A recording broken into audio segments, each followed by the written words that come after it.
right, folks, ladies and gentlemen, we are live right now. Hello, everyone. Welcome to MixStream episode 26. We are live right now on Friday, May the 14th of 2021.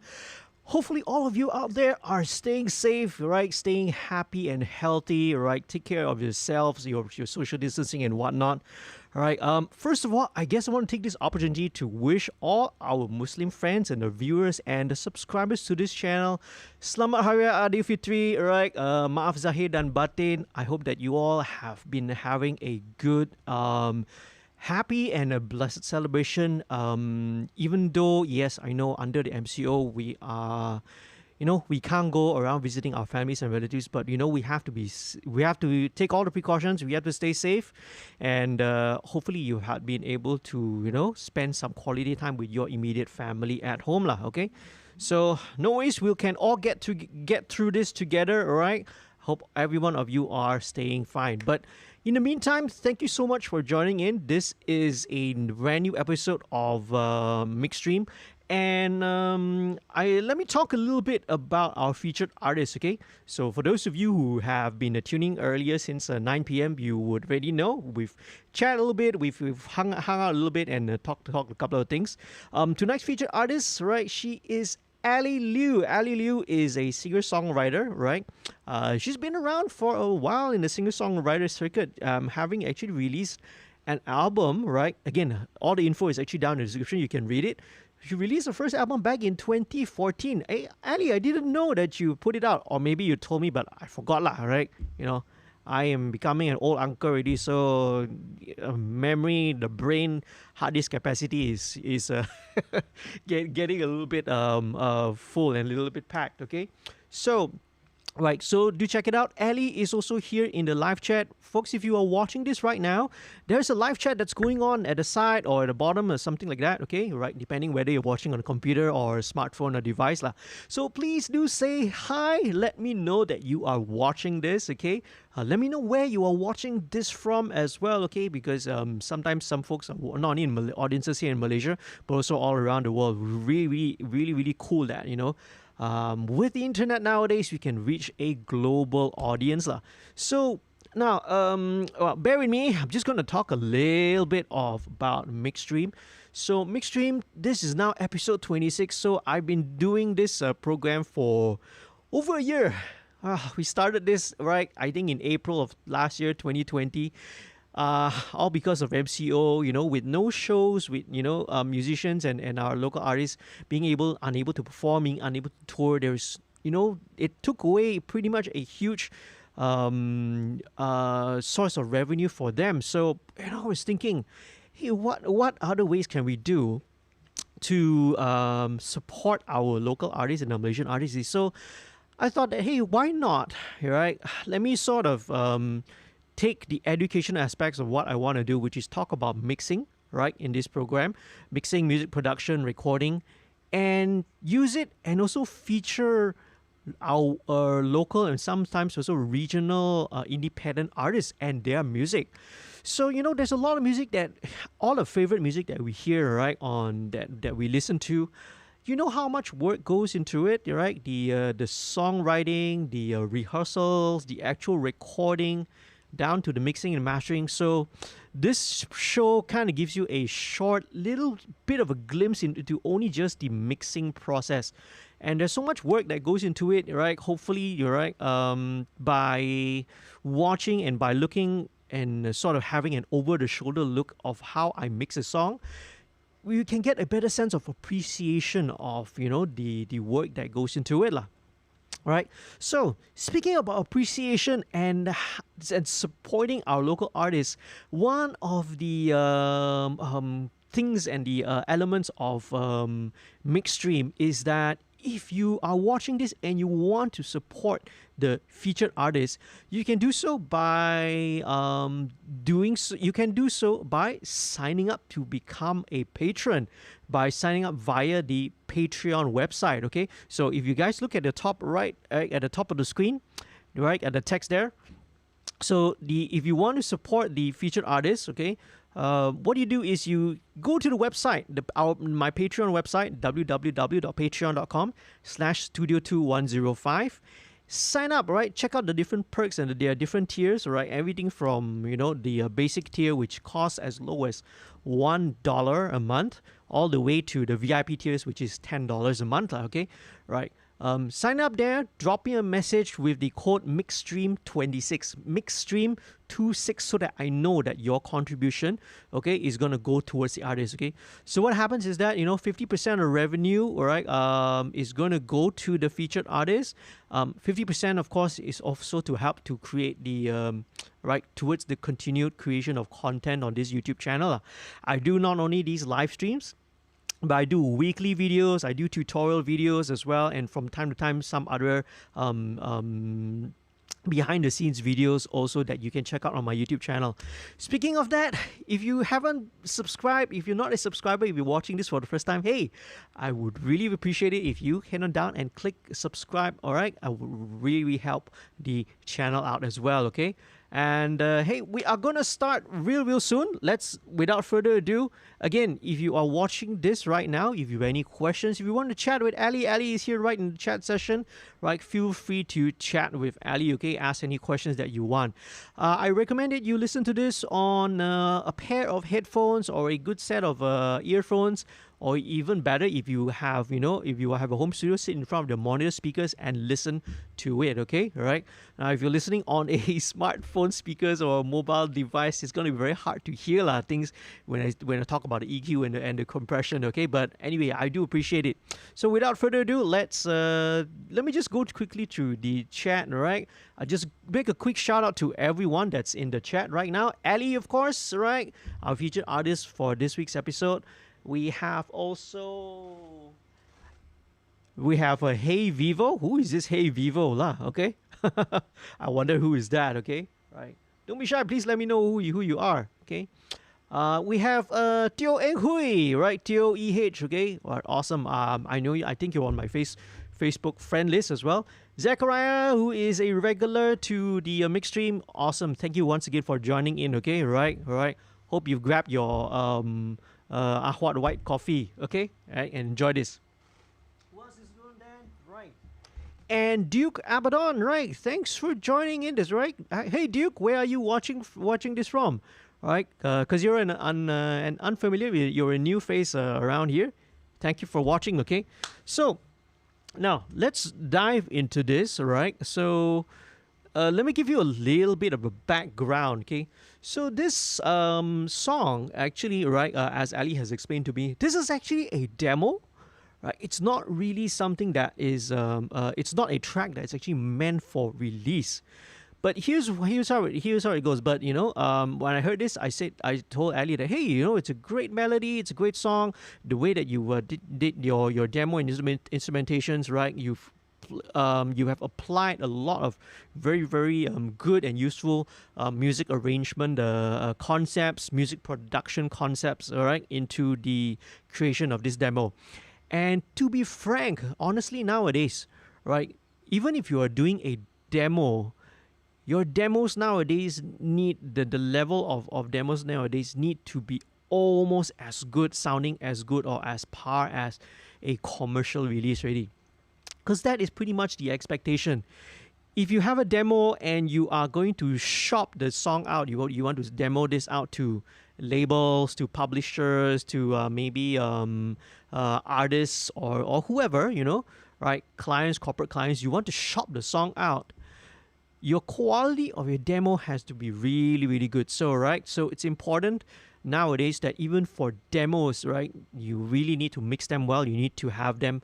It may not be as perfect as a commercial release, right? Because maybe in terms of the recording and all that, a lot of it might have been just scratch takes and rough takes. No, because all of these, by the way, it's all done 100%. It's all recorded and arranged by Ali herself in her home studio. Right, using Reaper, correct, Ali, if I'm not mistaken.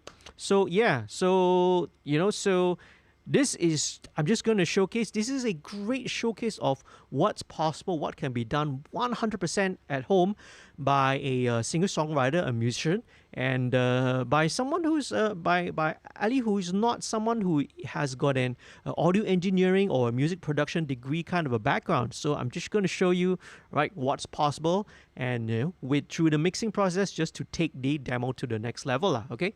Right. Hey, hopefully, like I mentioned, if you want to help us to support and feature and support the artists, okay, all right, go sign up, all right, head on down and sign up, right, via the Patreon subscription.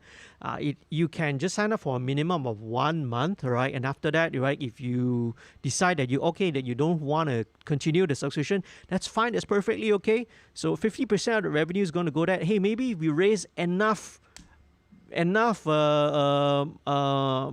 and cash for this, maybe let's do this, let's take the song and do it fully produced.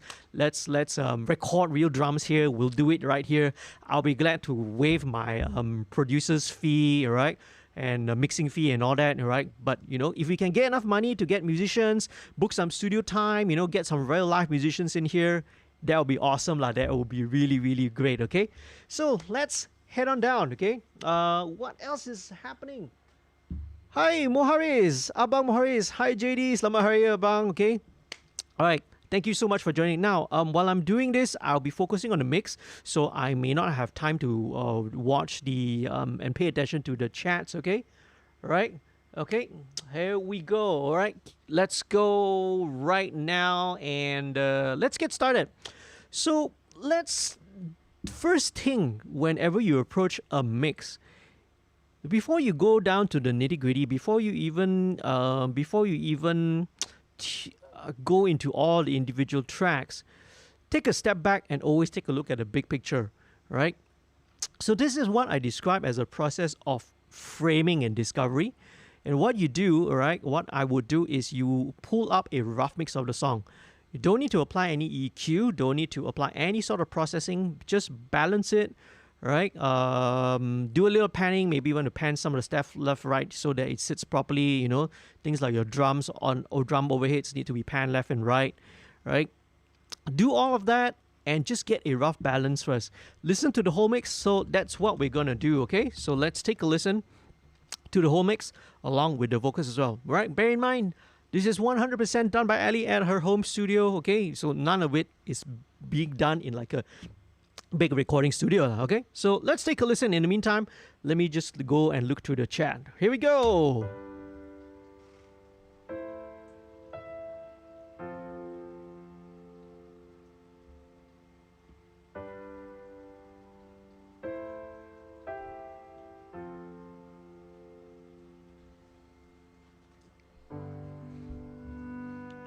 Okay, I'm wondering, where's the vocal? The main, because the hang on a second. I forgot to turn on the group for the vocal. I got to survive like everyone. There we go. But this is Sorry about that. not the life I want. Nothing can satisfy me, it's peace I'm trying to find. Starts off with this piano and the synth lighting in the background. Chorus. I don't know which way to go. I'm afraid of letting go. We got some horns, we got an acoustic guitar. Don't you leave, take me with you. If you're gone, I might as well. He goes to the instrumental, little interlude.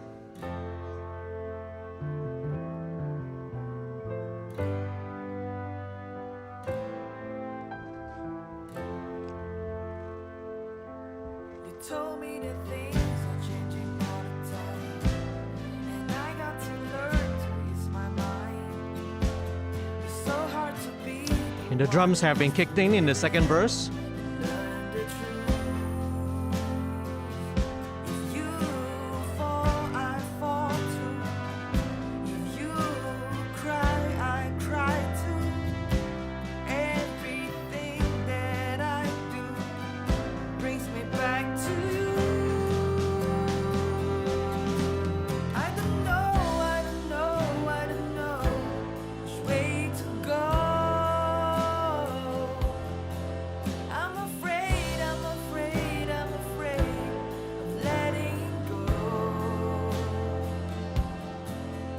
Don't you leave, don't you leave, don't you leave. Take me with you. If you're gone, if you're gone, if you're gone, I might as well. If you're gone, if you're gone, if you're gone, I might as well. Okay, then it ends just with the same piano and the same synth line, you know. So, right, that synth line kind of helps to tie the whole song together. It's pretty much like a hook itself, you know. Right. So that's really interesting. So short and sweet. Okay. So like I said, this is actually just only a demo. It's not really meant to be a commercial release yet. But hey, even demos also, right, need to be mixed. Okay. As I said, the level of competition and degree is like that. So always take a listen to the overall song, right? Lay out all instruments, you know, what needs to come in, what needs to come out, what needs to be highlighted, what needs to be featured.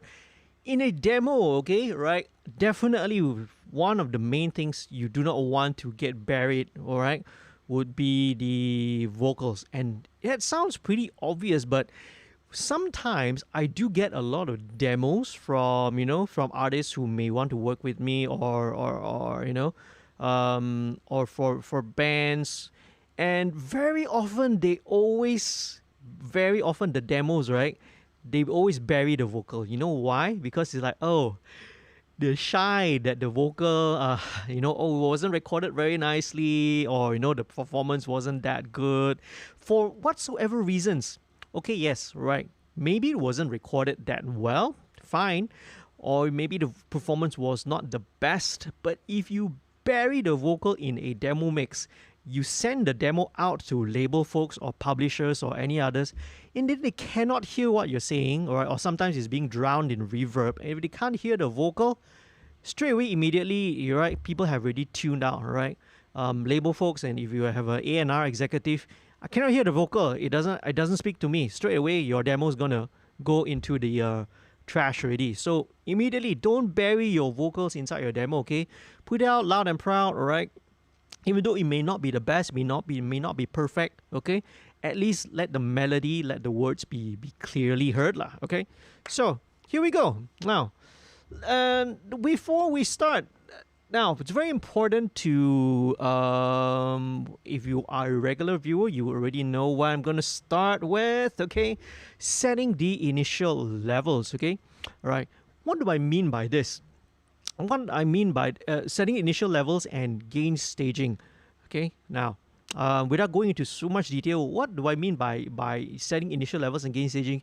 What I mean is that in the end, when I finish the mix, I want to kind of arrive at around a consistent ballpark level. Okay, now just for your information, okay, the best, right, the recommended sound pressure level, right, the volume level for mixing, okay, in fact any kind of audio or studio work, is 85 dB SPL at the distance of 1 meters from the speaker lah.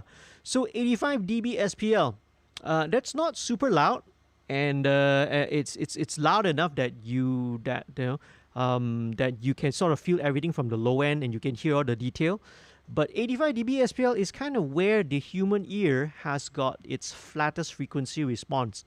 And so what I want to do is that I want to always know and calibrate my speakers. Now, it's very complicated. It's not a simple thing. You know, I have to run test tones and everything to determine where my fader and my volume level is, my master volume level is on my mixer and my hardware and everything. But when you're mixing also, you must also know that, you know, you're going to mix at that roughly volume level. So how do you do it? What's the easiest way? Now, so I found out that the easiest way of getting this consistent volume level is by using the kick drum, and I'll demonstrate to you right away, okay? So let's mute everything of us. Let's go to the kick drum, which is here. It's a pretty simple kick drum. It's just very, very simple, straightforward. Let me open the mixer so that you can watch. Now, what I'm going to aim for, and later on you'll see, okay, right, is what I want to aim for is that to have my kick drum peaking at about minus 12 dBFS, okay, which is around here, right? Minus 12, this little line over here. So let's start with the kick drum, just kick drum only, okay? Right? And let's turn it up so that it will peak at about minus 12, right? So here we go, just kick drum. All right, minus 13. So it's about minus 13 right now, okay? Right. Okay, on the master. Now, let me show you the master. There we go. Now, I'm kind of aiming a little bit softer than minus 12 because it's more of a singer-songwriter song. So I don't want it to be like smashing loud drums, okay? It's not meant to be there. So that's it. That's very simple. Aim for about minus 12 dBFS. Personally, that's what I aim for. Okay? In this case, I'm just aiming a little bit lower, like minus 13. But once I have set my kick drum at that level, I know already that when I balance everything else relative to that kick drum, I am going to get a when the output of the final mix is going to be summed up, is going to have a nice healthy level with enough headroom, good signal to noise ratio, so that it's not too, because if it's too low, then when you master it and when you bring it up, all the noise level also brings up as well. Not too high that you're going to be clipping the master and the master output. So this is what super simple thing, all right? Just set it at that. Okay, now so let's quickly just go to the kick. All right, let's see what needs to be done. Nothing much, okay? Right. I have to admit, these drums, right, was actually I got the MIDI tracks actually from Ali, which is great, which is very a useful thing. So sometimes, right, it's very useful to nowadays, especially if you are working at home, if you're using some kind of VST, a piano or sort of instrument, get the MIDI as well. Because this allows you to, it would allow me to, hey, run it through maybe my VST sample libraries and, re-trigger with my own different sounds and then either replace it or blend it or layer it in, okay? So let's go with the kick. First thing I would do is let's just roll off, all right, just a little 20K high pass. Okay, so this kick has got a bit of sustain. Again, singer-songwriter style. I don't mind it having that sustain, a little bit of that tail end, okay? Just leave it in there, it's fine. If it was a busier pop or rock mix, then yes, maybe I would, use an envelope shaper, right? And cut the sustain down a little bit. But this is simple. Just keep it nice and simple, okay? Okay, let's listen to it. Okay, let's go that again. Okay, so I would probably just take out, just listening to it at about 130. Just take out a little bit. Just get out the boxiness.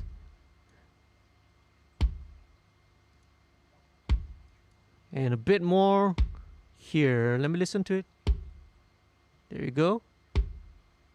About 410. One more time. Here we go. It's about 395, okay? Just underneath there. Just a little bit of boxiness, okay? Just let's do a wider cue.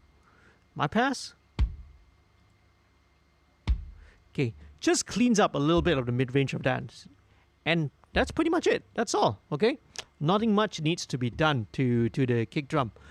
Right, next thing I would blend in right away would actually be the, okay, not the snare. With drums, my preference and my approach is to always try to work from the top down. So once, right, I started with the kick, the next thing that I would bring up would be the overheads, okay? So let's just blend in the overheads. So this is actually a combination of the overheads and the room, so you can hear it's very ambient. Super simple. Let's solo the overhead. Okay. Now a little bit of this.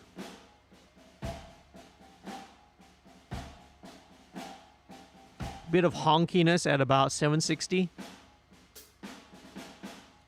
And I'm also hearing one little weird resonance that's going on. Oops. Sorry, folks. I got a phone call coming in right now. Okay. I thought I already muted my phone.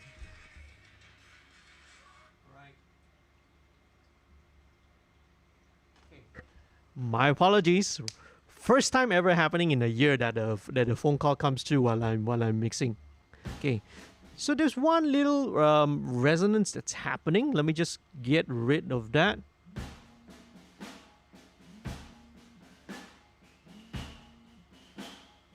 At about 3.2K, just underneath there. Just a little tiny thing. So again, nothing much, just a few dB just to cut it out, okay? Here we go.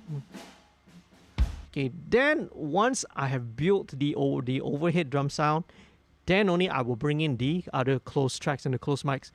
Because you don't really need, okay, especially in the singer-songwriter style, you don't need everything, especially your drums, to be in your face. This is not like rock or metal, right? I would rather build up the overall drum sound from the overheads and the room first, then just blend in a little bit of the close mics for a little bit more impact. Okay, here we go. Just bring in the snare.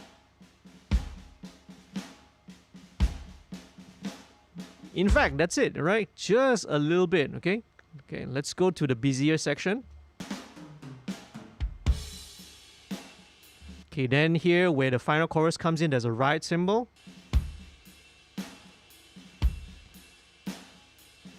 In fact, it doesn't even feel like I need to put in the close mic. So let's just leave it there, okay? Let's just leave it.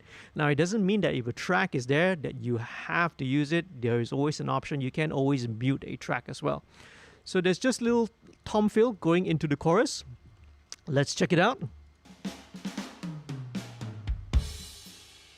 And again, I'm very happy with the way it's already balanced, okay?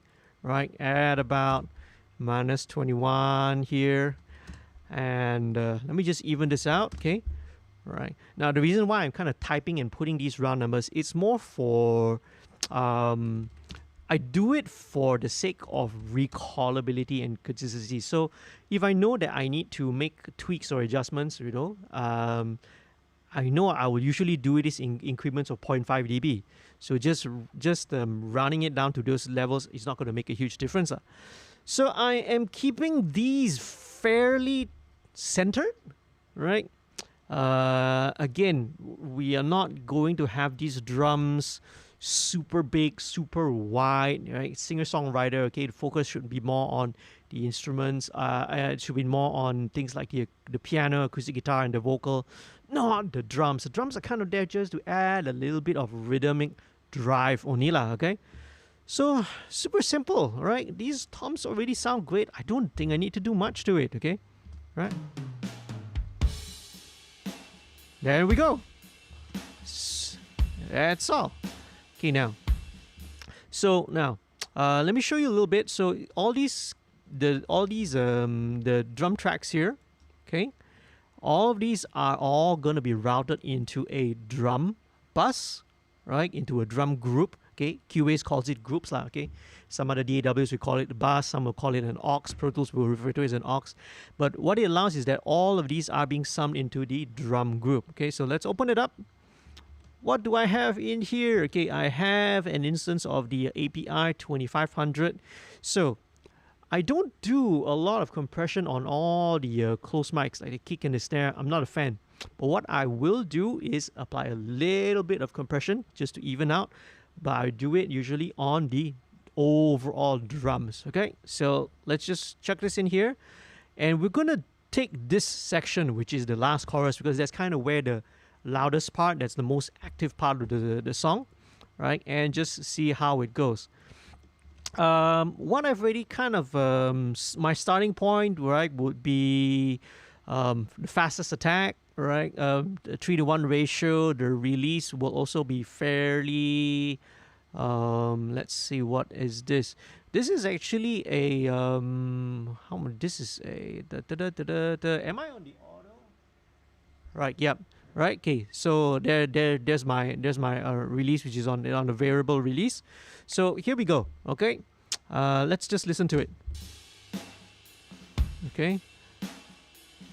Again, it's super subtle. All right.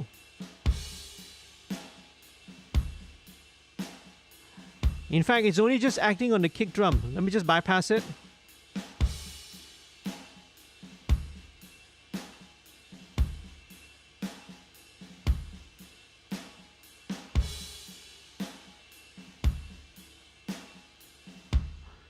It is super subtle, man. Okay, it is super subtle. All right, it just pushes the snare just maybe a tiny tinge forward, but that's all that needs to be done now. Just pretty much just running through it just for the tone control. Okay, that's it for the drums. Don't spend too much time, all right, focusing on the nitty gritty. Okay, because the important thing is that you need to see how the mix plays together with, you know, how all the entire overall mix plays together and how does it gel together. There's no way of knowing, okay, what are the decisions that you make here, your EQ or compression decisions here. How is it going to play well with the rest of the instruments? You have absolutely no idea. If I'm just making the adjustments here on the drums alone, I'm doing it in a vacuum with no outside reference or feedback, because none of the other instruments are playing. So that's why it's important to, and it's a saying I've said many times, set and don't forget. You said something, don't forget what you did, whatever processing you applied or whatever EQ that you may have applied, because you may need to go back towards it, okay? So let's jump straight into the next thing, which is the bass, all right? So, okay, let's check it here. So this bass is already, as you can see, level-wise, it seems to, again, it's probably coming from a VST instrument.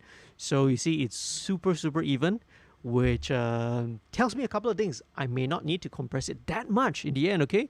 So let's just blend it in, okay, with the drums.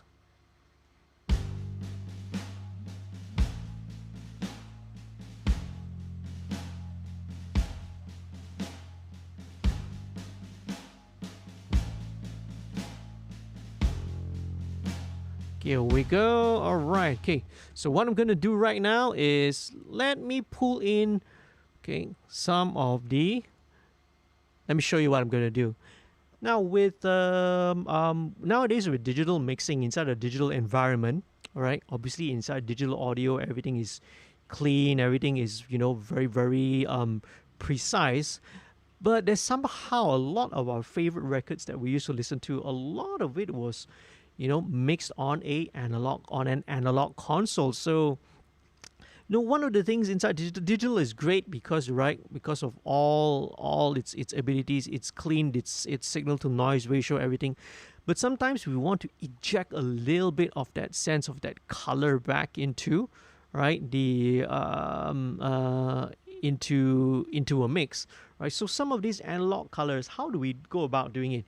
So nowadays it's very common. We use a combination of, right, both tape and console emulation plugins. Okay, so let me show you what I use. The first thing that I use here, this is called Virtual Tape Machines by Slate Digital.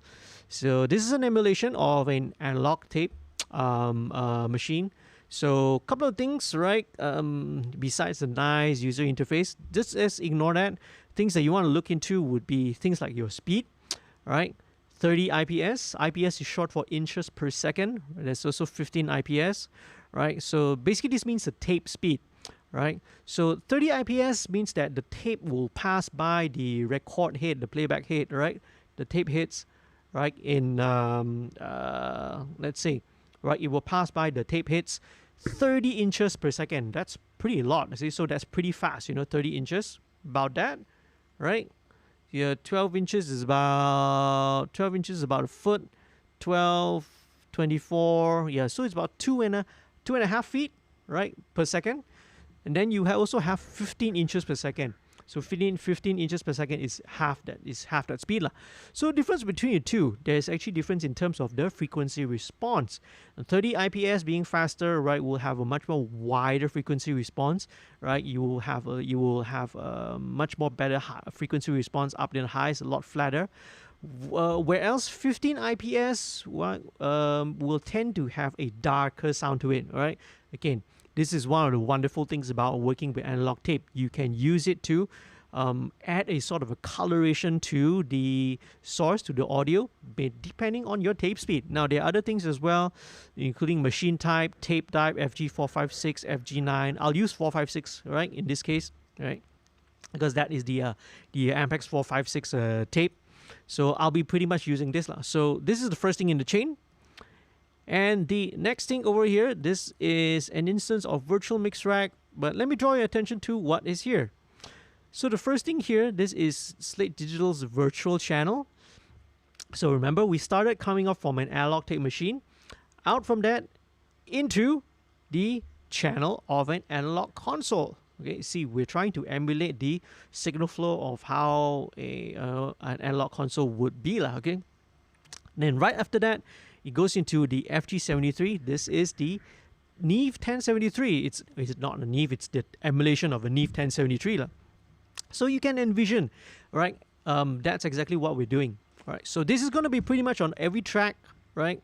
So I'm not going to explain and talk so much about this, but this is the first thing I will put on inside the bass channel. So here we go. Let's turn this down. Let's listen to it again.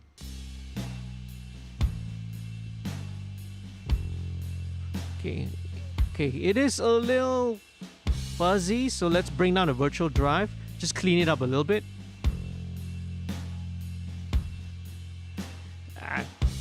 That's it, all right? The bass is super simple. Let's just listen to it. Okay, right. So, right. In terms of the peak, it's consistent. But what I kind of want to do is I want to sort of make the sustain and just to bring up the sustain a little bit more. So let me just show you what I have on the bass group. So now, even though this is a single instrument, I will still route this through a group because I have a different set of processing that I do on the bass. Okay, so let me show you. Right, first thing that I have here, this is Waves C4. So Wave C4 is a multi-band compressor. So a multi-band compressor in this case, right, it splits up the audio into various bands, and then you can apply the compression on those particular individual bands alone. Okay, each one you can have your own compression ratio, your own attack, your own release settings, and so far and so forth. Okay. But what I am only using is only the low band, the very first low band here. All these are all bypassed. Let me just solo this for you to sort of hear. So this low band here, I've set the crossover settings at about 180 Hertz. So you just hear. Let's solo the bass. Right. So, okay, because if you go to the mid, so this is more the mid range, you see? There's not a lot up in the top. So let's just solo this. So pretty much a majority of the bass is really lying, the energy is lying below there. Let's bring this down a little bit. Okay, let's go down here. Let's bring it down to about 150, okay?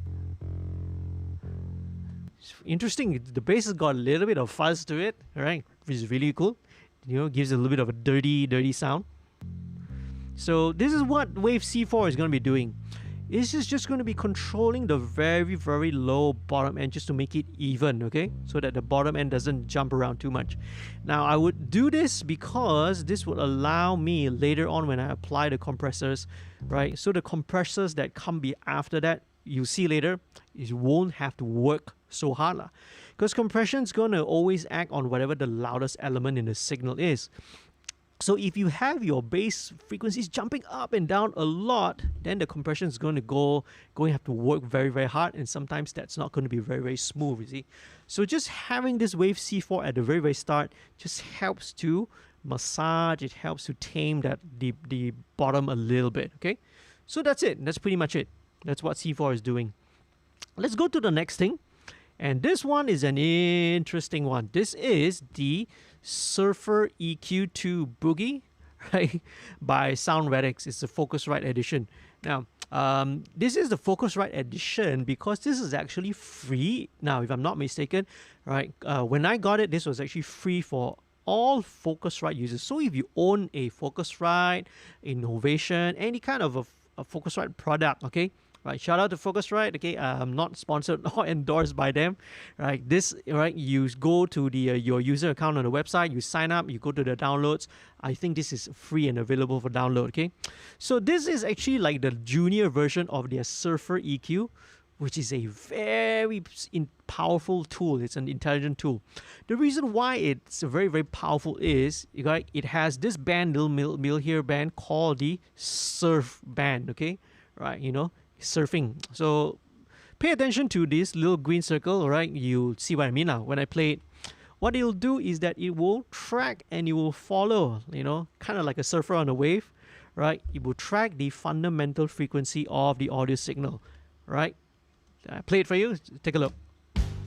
Here we go. G, A, D, F. See? G, A, F. It does that instantly in real time. Okay. Right. So you can, what it does is that it will track this EQs, this center EQ, and then from that you can apply, you know, all your regular EQ, like how much you want to boost, you want to cut, with your bandwidth. Okay, now in terms of the shape, the bandwidth you can only select, it's only from a few pre-selected shapes, but that's fine. Okay, I don't need it to be fully parametric. Now, but not only can you track the root, but you see this number in here, the 1, you can also track, you can also set it to go along with the multiples or, you know, fractions of it. So what do I mean by that? If I go to 2, this will track the octave above. If I go to 3, right, you can see this will be tracking the 1 octave and a fifth above that. So 4th will be 2 octaves, right? And then 5th, this is the harmonic series, right? The first harmonic, second harmonic, third, 4th, and 5th. The 5th harmonics, okay? So the 5th harmonic would be 2 octaves and the 3rd above, okay?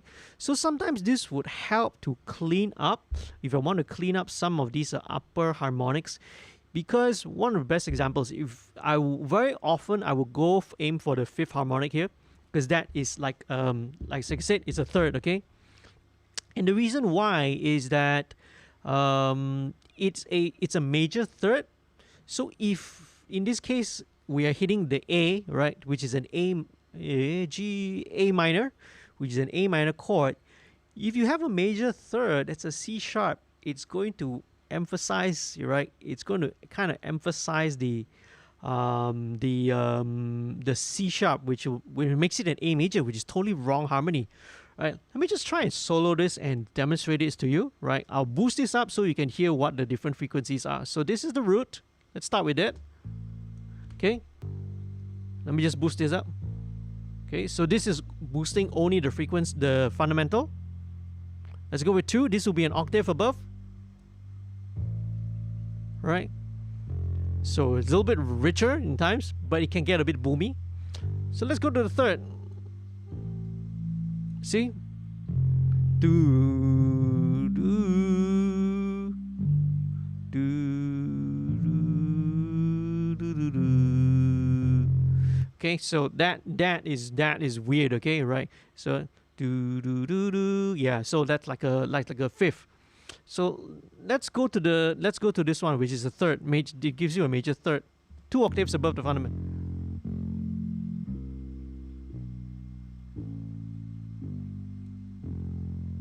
Dude, it doesn't really, you know, gel harmonically. So those frequencies there, it's very useful to just do a little dip lah.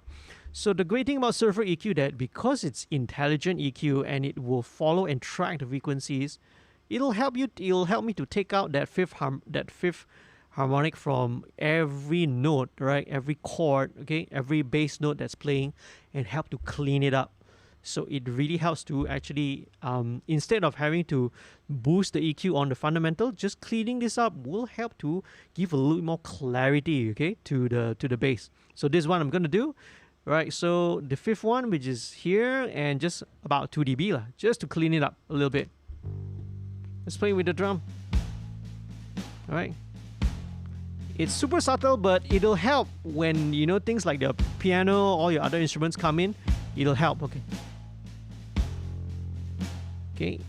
it helps to kind of scoop out a little bit of that low mid to make space for, you know, things like later on when the piano or the vocal or the other instruments come in. Okay, now let's move on. Here, I usually typically for bass go with the 1176. But in this situation, I feel like I want to go for something different. This bass, right, calls for something a little bit different. So I'm going to go for the good old LA2A, which is, again, a legendary, right, compressor lah. So this is an optical compressor, right? I want something a little bit more subtle, right? Again, it's really programmed. It's really it's a program bass. So in terms of dynamics, it's very consistent already. So you don't really need to, okay, do too much to it. Okay, here we go. So just a couple of dB. Maybe even just 1 dB, I think. Just kiss it a little bit. Right, let's go to the busy part.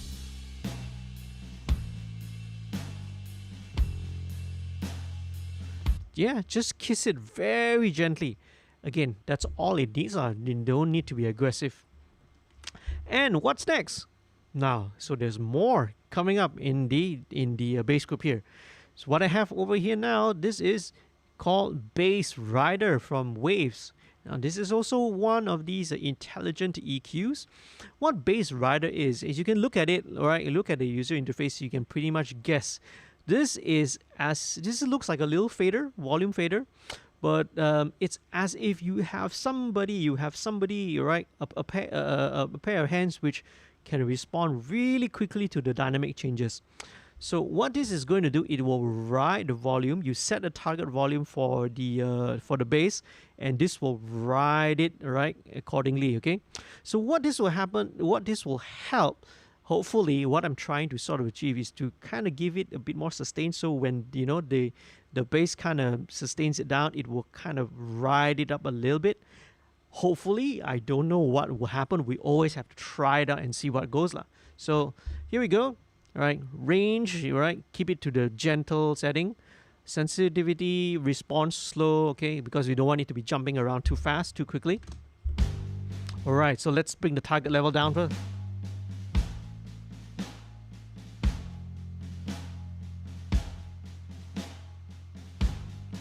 Let's bring it up.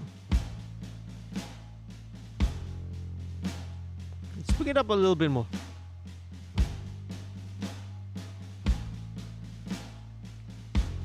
There we go, around that. So look at what the fader is doing.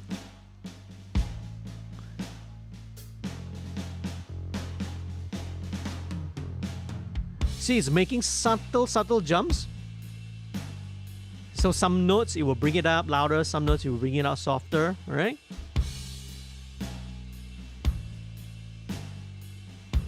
Okay, right. So good. It's actually not doing what I want it to do, which is to sort of increase the sustain, but it's kind of just matching so that each note, the main body of the note is at the same level. So, which is good anyway, okay? So this is different from compression, because what compression does is that this is much more transparent than compression, because compression is dependent on the threshold, you see. So when the audio exceeds the threshold, then the compressor clamps down on it. It works on a totally different principle. It looks ahead at the audio and it compensates and rides it accordingly. So it's very, very different from a compressor, okay? So that's how we're going to apply it. So just to set it around this, set that target level so that it kind of will dance around that level, okay? And to increase the sustain, all right, I know what's going to happen. This is going to happen with MV2. So, if you're a regular viewer, you will know how much I love MV2. MV2 is an awesome plugin, right? MV2 stands for Max Volume 2. And it's a really unique, one-of-a-kind plugin. It's really, I would say, one of my top 3 favorite plugins of all time, because it does something really, really special. It's a combination of a couple of things. It's a combination of your normal compression. It's also combination of expansion or downward compression, whatever you want to call it. So it's compressor, it's an expander, but it also does something similar to parallel compression as well. So it does something really, really unique, and it does it in a very simple and elegant way. As you can see, there are only 3 sliders. You have your output, right, to compensate for any volume increases. You have what we call the high-level compression, right? Waves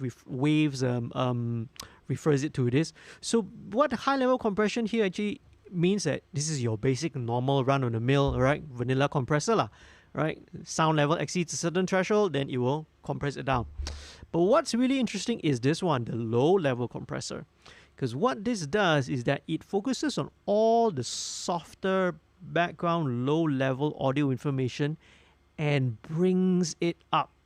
So what it does is that all the low-level things such as the articulations, the detail, the energy, right? A lot of that energy and detail and articulation sometimes doesn't reside right on a peak of the transient of the audio. Sometimes it's down there, so it brings it up. It enhances things like sustain. It improves things such as the clarity, the definition of the attack.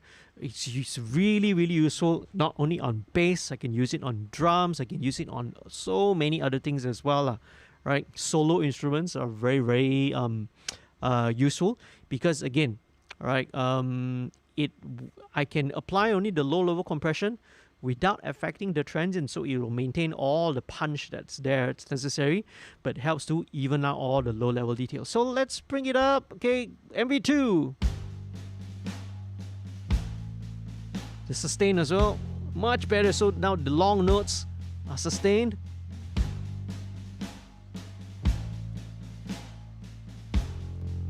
There we go. Now I've got to compensate the volume a little bit.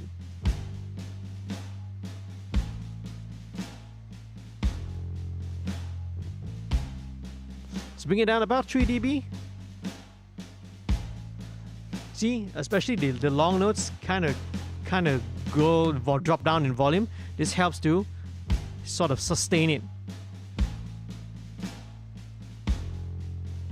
Especially that long last note. Maybe a little bit more. Okay, turn this down to compensate.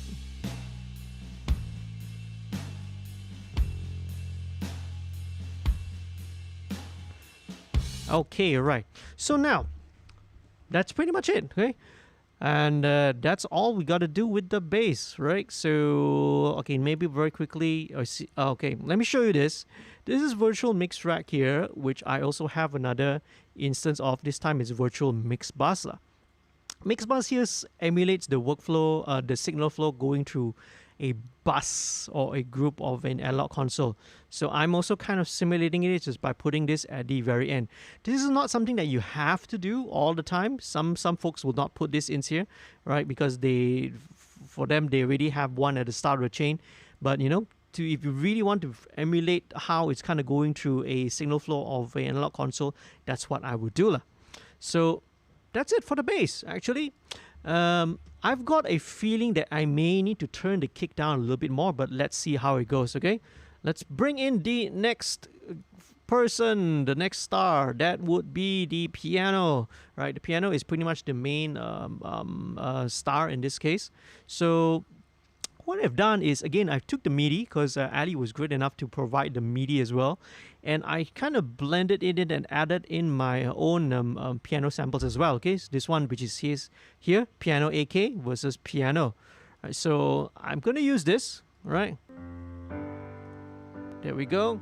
So that's my piano.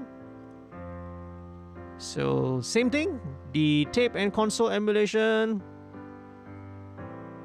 Right, there we go.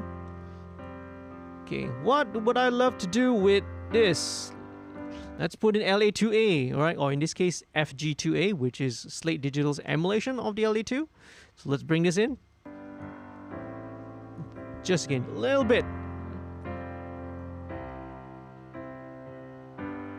There we go. Beautiful. Right, and one of my favorite EQs, FGA. This is the API, okay? Right, so this just need to brighten up the piano a little bit.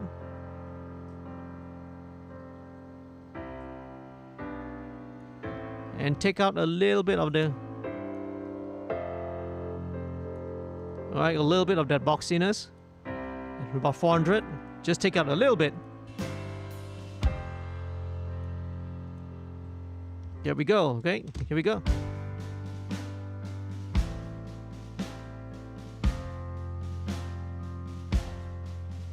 Okay, let's set it to about 15.5.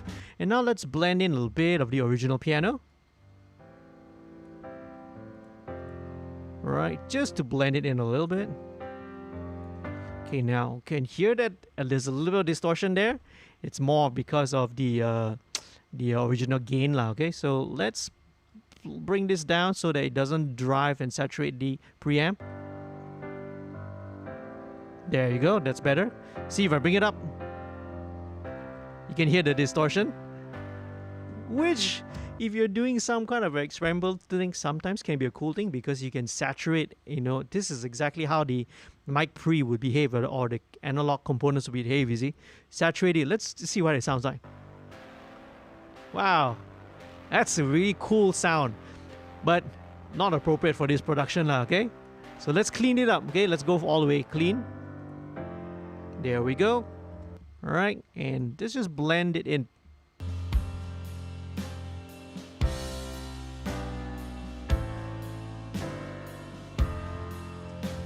Okay, let's listen to the pianos in isolation. Okay, very important thing, right? Whenever you are combining multiple sources and make it a good habit, check for phase, okay? So let's have both these pianos play together and let's just check on the phase inversion. Let's invert the polarity. See what happens.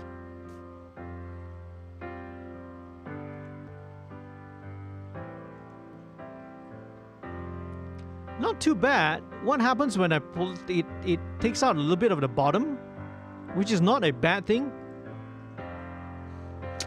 But I would generally kind of want it to have a much more fuller bottom. So you can hear a little bit of slight cancellation at the lower frequencies in there when I invert the polarity, right? So worth checking, right? In this case, it doesn't do that much harm, that much problem, right? But it's good to check as well, okay? So that's it. Let's drop in a little bit of reverb into this piano.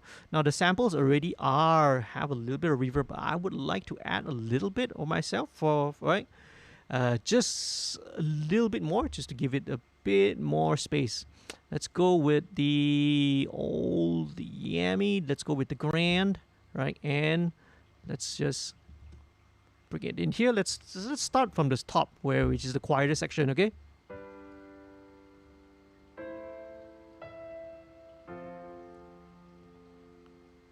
Okay.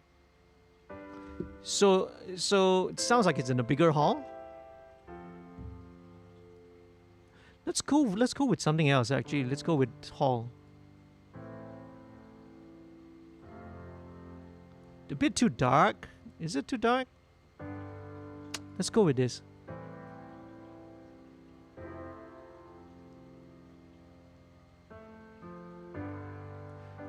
No, let's not. Let's go with thin and distant. How does this sound like?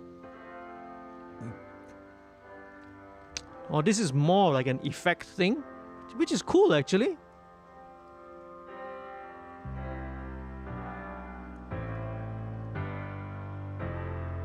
Which I don't mind having this slightly thin out reverb.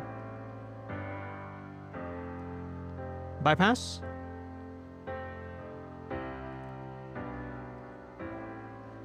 I don't mind having that actually, you know. So even by itself, it sounds very, very thin, the reverb. But in this case, you know, just to add a little bit of that front to back, I think it's helpful. So there we go, right? Just add a little bit of reverb there. Okay. Let me just take a look at this. Let me just get rid of this. All right, just a little bit of housekeeping here. Fade this out. Fade this out. All right, okay. There we go. So we pretty much got the fundamentals, which is the drums, the bass, and the piano. All right, good, sitting nicely together. Okay, now the kick, like I mentioned, I may want to bring it down a little bit, but not only that, I kind of want to darken it because the beater, the attack, is a little bit hard. So let's just bring it down.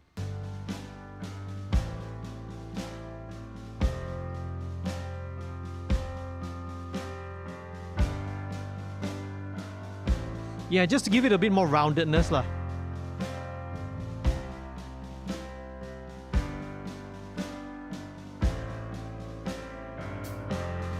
Yeah, so pretty much it's a very gentle. It's a 6 dB per octave, 6 dB per octave low pass, starting from about 1K, right? Okay, so at about just under 1K, 1 kilohertz. Just give it a bit more rounder kick.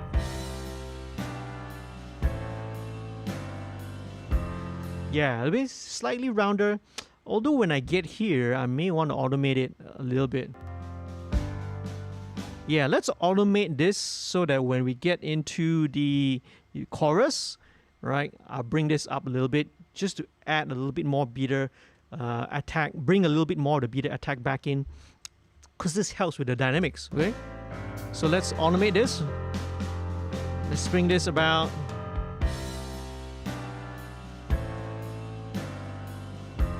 Yeah, that's pretty much okay. That's all that's needed, right? So from just about under 1K, we just bring it back up to about 1.6K, all right? So again, it's a 6 dB per octave, so it's a gentle, it's a very gradual filter, right? So nothing too drastic there. Now, we have, what other instruments we have? We have the synths, we have acoustic guitar, we have horns, we have strings that's going on. But I'm going to skip all of that, all right?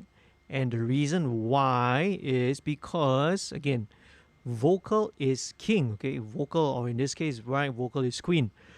Vocal is very important, and the approach, one of the common things that I find that engineers will struggle with, and it's a common complaint, oh, how do I make my vocals sit in the mix? How do I make my vocals fit into the mix, right? Instruments, wow, they've mixed in music, everything pretty perfect, but then they struggle when they want to put the vocal in. So this is actually my approach and my strategy. What I will do is that instead of focusing and completing all the music tracks, I will go with the vocal. I will bring in the vocal as early as possible. And that's a strategy which I do recommend that you try. Bring in the vocal as early as possible. Make that vocal sound great, sound good, right? Put in all the processing, all the compression, whatever that's needed to make it sound good. You know, do all the necessary stuff and the automation to make it sit there. Then only you bring in the supporting instruments.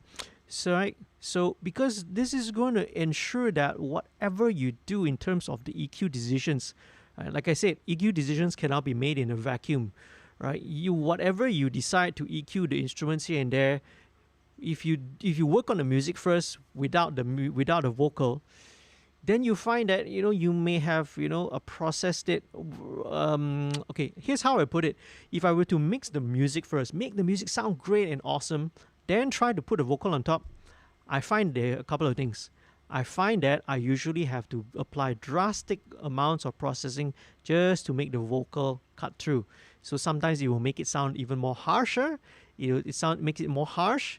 EQ wise, I have to EQ it a little bit more extreme just to make sure that it cuts above the instrument and the music, which in the end kind of takes away from the original tone of the vocal. So instead, I do highly recommend, right? And this is my strategy nowadays. Bring in the vocal early, mix in the vocal, make sure the vocal is great, it sounds great up front, right? Then only you bring the rest of the instruments to support it, okay? then whatever decisions you make based on the EQ settings for your other instruments, you will know you are making that with the vocal in mind. Okay, so without further ado, let's go straight to the vocal. Now, so these vocals were recorded, obviously, as I mentioned, this was all done at home. Let's start with this part of the song. Let's go with the early part. Think about it good. And none of the bad, but it's worse. This feeling inside of me is driving me crazy all the time. Okay, right. So nice delivery, right? In terms of the dynamics, right? The tone. Now, the mic is a little brittle sounding, right? But again, and there's quite a bit of room that I can hear, but it's not so bad. It's not so terrible, right? Not as bad as some other tracks which I've received, lah, right? Which I've mixed before, lah. So some of those others, I have I've some situations where you get very, very bad room sound. That can really be a headache. So I've listened to this. It's not bad. It's something that's already baked into the sound. The room is already baked into the sound of the vocal. But at least it's manageable, all right? There is a little bit of low frequency rumble, but that can be very, very easily dealt with, okay? And but overall, it's great performance. It's a really, really good performance, even though it's a demo. All right, so kudos, put in the as good as possible a performance, right? In the vocal, and because again, as I go back to my earlier point, you want to showcase, even though it's a demo, you want to put your best foot forward. Okay, you want to make it sound as good as possible. All right. Who knows, right? Sometimes there have been many, many stories you hear where the demo vocals ended up being the main vocal. Now, let me go and run through some of my approaches when I approach the vocal, right? And this is can be summed up for any sort of processing as well. I'm going to be doing 2 stages, right? So the first half is what I'm going to be referring to as the corrective processing. So corrective processing, what's that? So corrective processing here would be, as the name implies, I'm going to be dealing with all the ugliness, the nastiness, whatever the things that's not really desired or unwanted. Like I mentioned earlier, right? Some of the low frequency rumble, maybe try to deal with a little bit of the room noise, maybe some of the harshness, things such as sibilance, right? So these are all what I would classify under corrective EQ, right?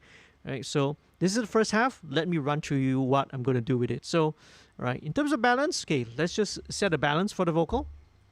First thing that I have would be TDR Nova. Okay, let me take a quick sip of water here. All right, okay, here we go. Hang on a second now. Let me just take a look at the chat sections on this. How do we get out of this? All right, here we go. Right. So, let's start with TDR Nova. What is TDR Nova? TDR Nova is a parallel dynamic equalizer. Okay, right, okay. Whew, right. Technical terms. But this is basically it's basically what this is. What this is that this is a dynamic EQ. It's a parallel EQ. That means you can run things in parallel. You can mix, right, the percentage according to the dry mix, right? And the cool thing is that this is a dynamic EQ. You can treat it like a normal EQ, like a normal parametric EQ. It means you can boost, you can cut, you can adjust the bandwidth, you can adjust your center frequency, and so on and so forth. But you can also engage the dynamic EQ portion of the EQ. So what a dynamic EQ is, I'll show you in a little while, in a short while, okay? First things first, let's deal with the low frequency rumble. So let me just solo the EQ, the vocal, and let's just take a look at the little spectrum here. Trying to think about it good. It's not too bad actually, but you can see here there's a little bit of 30 and 20 and a bit of all the time. That's a bit of 40 and 50. Now, this is not very hard to deal with.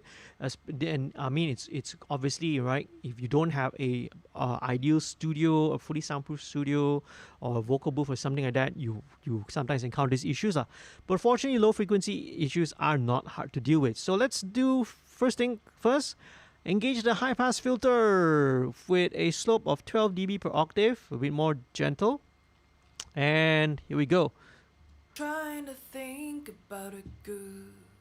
Right. And I So what I'm going to do is let's start with a high frequency and then just kind of sweep it back down, okay? This is kind of the Dave Pensado technique, right? none of the bad, but it's worse. This feeling inside of me is driving me crazy all the time. Here we go. I got to survive like everyone. But this is not the life I want. So about 160 is good. Nothing can satisfy me is peace I'm trying to find.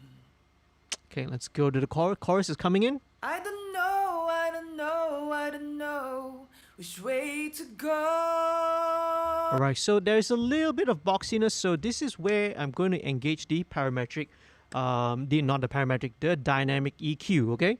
So let's play it. What I'm going to do is let's engage band 2, right? And let's select the narrowest bandwidth, the narrowest Q, right? So what I'm hearing is I'm afraid, I'm afraid, I'm afraid of letting go. round, Don't you leave, don't you leave, don't you leave. Take me with you. around 600, 700. You're gone, if you're gone, if you're gone, I might as well. It's closer to 800 actually, right? So let me just take the gain down to 0 because just now you can see it was distorting the mic pre, okay? So it's about 800. So let's take it out of solo, right? The solo mode helps you to pinpoint the frequency that you're listening for. And then I'm going to engage the dynamic EQ, which is here, right? Okay, this switches on the dynamic EQ.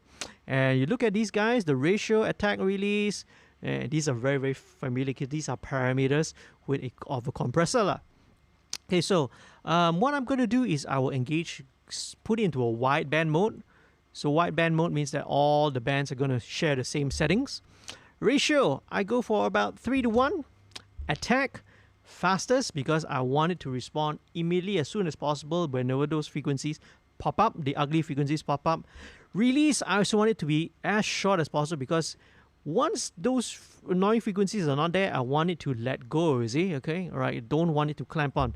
So with this is very powerful because unlike a regular EQ, which whenever you apply a boost or cut, you'll always boost or cut those frequencies throughout, right, the entire duration of the song, right? So sometimes what happens is that unintentionally you will cut out frequencies that you want as well, okay? So a dynamic EQ in this sense is a very transparent and very powerful tool because it will only engage and act and apply the attenuation or the boost or the cuts only when it's needed. When it's not needed, it lets go. It lets the original audio, all right, the original frequency response of the audio source come through without any modification. So very, very powerful, very, very transparent. Oh, best of all, TDR Nova is free, okay? The list of a lot of these plugins are actually down in the description, so you can go and check it out, right? Where you can download some of these plugins. TDR Nova is perfectly free, okay? So do check it out, I recommend. So let's bring the threshold. Let's go back to the chorus. Things are changing all the time, and I got to learn to ease my mind. It's so hard to be the one that has to live in it and learn the truth. If you fall, I fall too. Right, see, so sometimes on that 800, all right, that frequency gets excited. If you cry, I cry too. Everything Okay, right. So now another one, that especially when I it gets in the do chorus. brings me back to you. Okay, right. So this is what I'm hearing. So let's engage band 3, right? Narrowest Q. And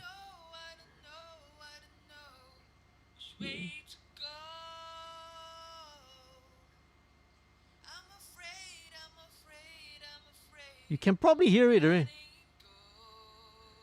Alright, so at about 4.2K. So it's very typical for any vocalist whenever they get to maybe the higher, alright, when they sing a little bit harder and a bit towards a higher range of register, to get a little bit strident at around those frequencies, okay? So this just allows us to gently tone that, that harsh, spiky frequency just a little bit when it pops up, and then when it's not, right, you want it to be there, because 3-4K, that's the presence range. You see, you do too much, and then you rob the vocal of presence. So let's play around the vocal again, because that's where kind of the loudest part of the vocal comes. I don't know, I don't know, I don't know. Wider cue. Which way to go? I'm afraid of letting go. So right, see, right. So when the softer notes, the lower registers, letting go. See, the EQ the band 3 doesn't engage. You see, because it allows all the presence of the original vocal through. Only when the hard, loud parts comes in, it will smoothen out those frequencies lah. Super powerful tool for dealing with the vocals. Okay, so let's listen to in context. You told me that things are changing all the time, and I got to learn to ease my mind. It's so hard to be the one that has to live in it and learn the truth. Okay, very cool. All right, so first one was TDR Nova, so that's weak, right? Some of the corrective EQ. And all right, the usual thing, same thing again. You have the tape machine, virtual mix rack, but I have something slightly different. Okay, instead of the FG73, I have instead the Hollywood Virtual Tube Collection. So this is a little bit different. The FG73 is more of a solid state, right? Mic pre. The Hollywood, right, model's more of a tube model, because this one will have a little bit more tube color, a little bit more of slight saturation inside it lah. So I find it's very, very useful for vocals. Okay, so here we go. And the other thing, right, that's really useful with vocals, again, this is what I really love to do with vocals, is I have the FG Stress. This is the model of the Empirical Labs Distressor. What I have this on is that I've set it onto the opto mode and with the nuke setting. So the nuke setting is almost like a limiter. But once I'm running it through this, I'm doing this as a parallel processing, as a parallel compression. Okay, so what parallel compression is basically, right, means that you have one which is the uncompressed vocal, right, which has got all the natural original dynamics. And you have another one running in parallel, which is heavily compressed, right? When I play it, you'll see. Sometimes up to 12, 14 dB sometimes. And then you have the highly compressed vocal, and then you blend it in together, okay? So this is a beautiful sounding form of compression because it's very transparent. You have the energy of the highly compressed, the consistency of the, the thickness, the energy from the compressed signal, but you still have the original dynamics. So, right, it's very transparent and it's very, very beautiful. I use this for vocals all the time, right? Very often I kind of start with 50-50, but I was actually messing around with this early on, and 50-50 was a little bit too much. Right, so I actually brought it down to about 20% actually, so a lot less than what I used to lah. Because again, we're dealing with a singer-songwriter style. It's not a rock style, right? A lot of dynamics. So I kind of want to sort of ease it back and just to keep a little bit of the natural dynamics. Okay. Whew, right, where are we? So that is the first couple of plugins. We still got more. Next one is Sibilance. Sibilance is a de-esser, right? This is nothing much. This is just to catch a bit of the sibilance, all right? And I'm following it up with another compressor here. This is the R comp, All right, Renaissance compressor. What this is doing is very subtle. All I want to do is just to catch the very, very loud peaks. Okay. Things are changing all the time. Okay, let's. And I got to learn to ease my mind. So you see, nothing more So than hard to be the 0.5 one that has to dB. live in it and learn the truth. Let's just bring it down a bit more. If you fall, I fall too. If you cry, I cry too. Everything that I do brings me back to you. So not even more than 0.6 dB. I don't know. So as you can see, not more than 0.6 dB. It's never usually, I have this here, never more than 1 dB of gain reduction, just to catch the very, very loudest peaks, okay? So that is pretty much the part of the corrective processing that I have. So what is the second stage? After I've done with the corrective EQ, I'm going to go to corrective processing. I'll be going towards the creative processing, okay? So corrective at the start, right? You've tweaked out, you've evened out all the stuff. Then you move into the creative side. Now it's time to be a little bit more creative.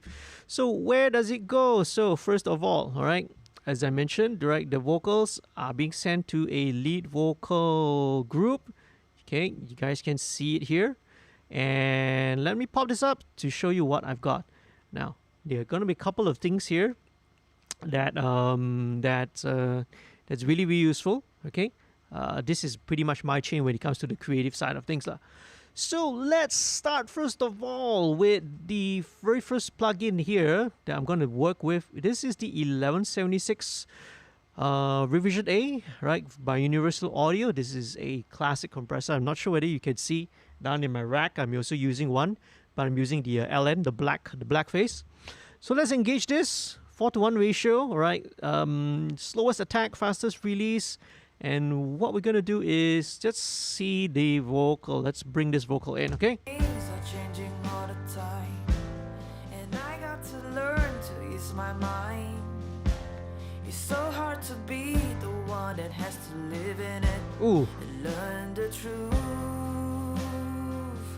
If you fall, I fall too. nice. If you cry, I cry too. Let's bypass. Everything that I do brings me back to you. So it really adds that energy, okay, right? Brings it to the forefront. You can see that, you know, it looks really, really drastic, but it sounds. But I mean, you look at the gain reduction on the meter, it seems to be, you know, going up to minus 10 dB of gain reduction sometimes. But that's the beauty of some of these the emulations, okay, of these analog compressors. It behaves beautifully, wonderfully. Okay. Things are changing all the time, and I got to learn to ease my mind. Beautiful. Okay, so that's it. Next thing. Actually, what I have before the 1176 is actually I have this EQ. This is the Poltec. It's another classic EQ, right? All right.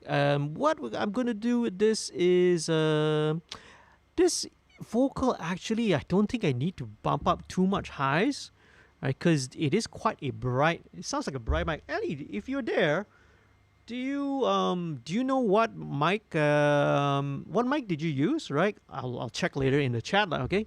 Right. Just let me know. Do you remember what mic do you use to record this? Okay. All right. Okay. What I feel that I will need is to give it a bit of. It's so hard to be the one that has to, Right. Give a little bit of the lows. Right. So at about 100 hertz. live in it and learn the truth. Yeah. Just to give a little bit more body to. You fall, I fall too. Okay, and then let's go with the broad bandwidth, maybe about 3K, just to give a bit of the mid-range bite to the vocal. If you cry, I cry too. Everything that I do Okay, very cool. Just a little bit. Take out a little bit of the very top end. brings me back to you. I don't know which way to go.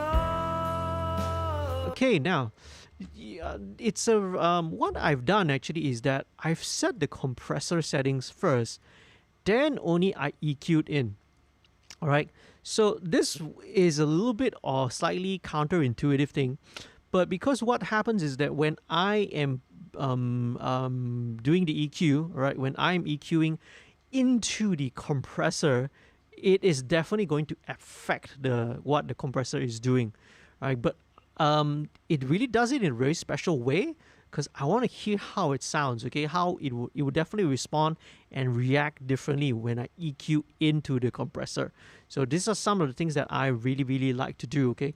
Because when you push the different frequency in the compressor, right, you will see a slightly different response to it, right? So sometimes I will go with the highs, but let's just play around and see lah, right? Usually I kind of go around 8K. Things are changing all the time, and I got to learn to ease my mind. Not too bad actually. Be the one that has to live in it and learn the truth. If you fall, I fall too. Let's go back with. If you cry, I cry too. Because I feel that 8 gives me the air that I need lah, right? And then with a little bit of attenuation, right, at 20, so it's got a bit of a smooth roll off as well. Because I usually go for 8 because that's what I like, right? And maybe about 4, usually not more than 5 in terms of a boost there. Okay, if I need more 3K, I know where I can get it from. I'll get it from another EQ later on, right? So that's it for the Pultec and the 1176.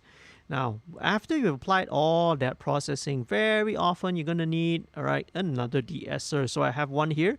This is the basic waves de-esser, just to catch a little bit more. Cause all that compression will often bring out all the transients. It will bring out all those S's. So let's. I don't know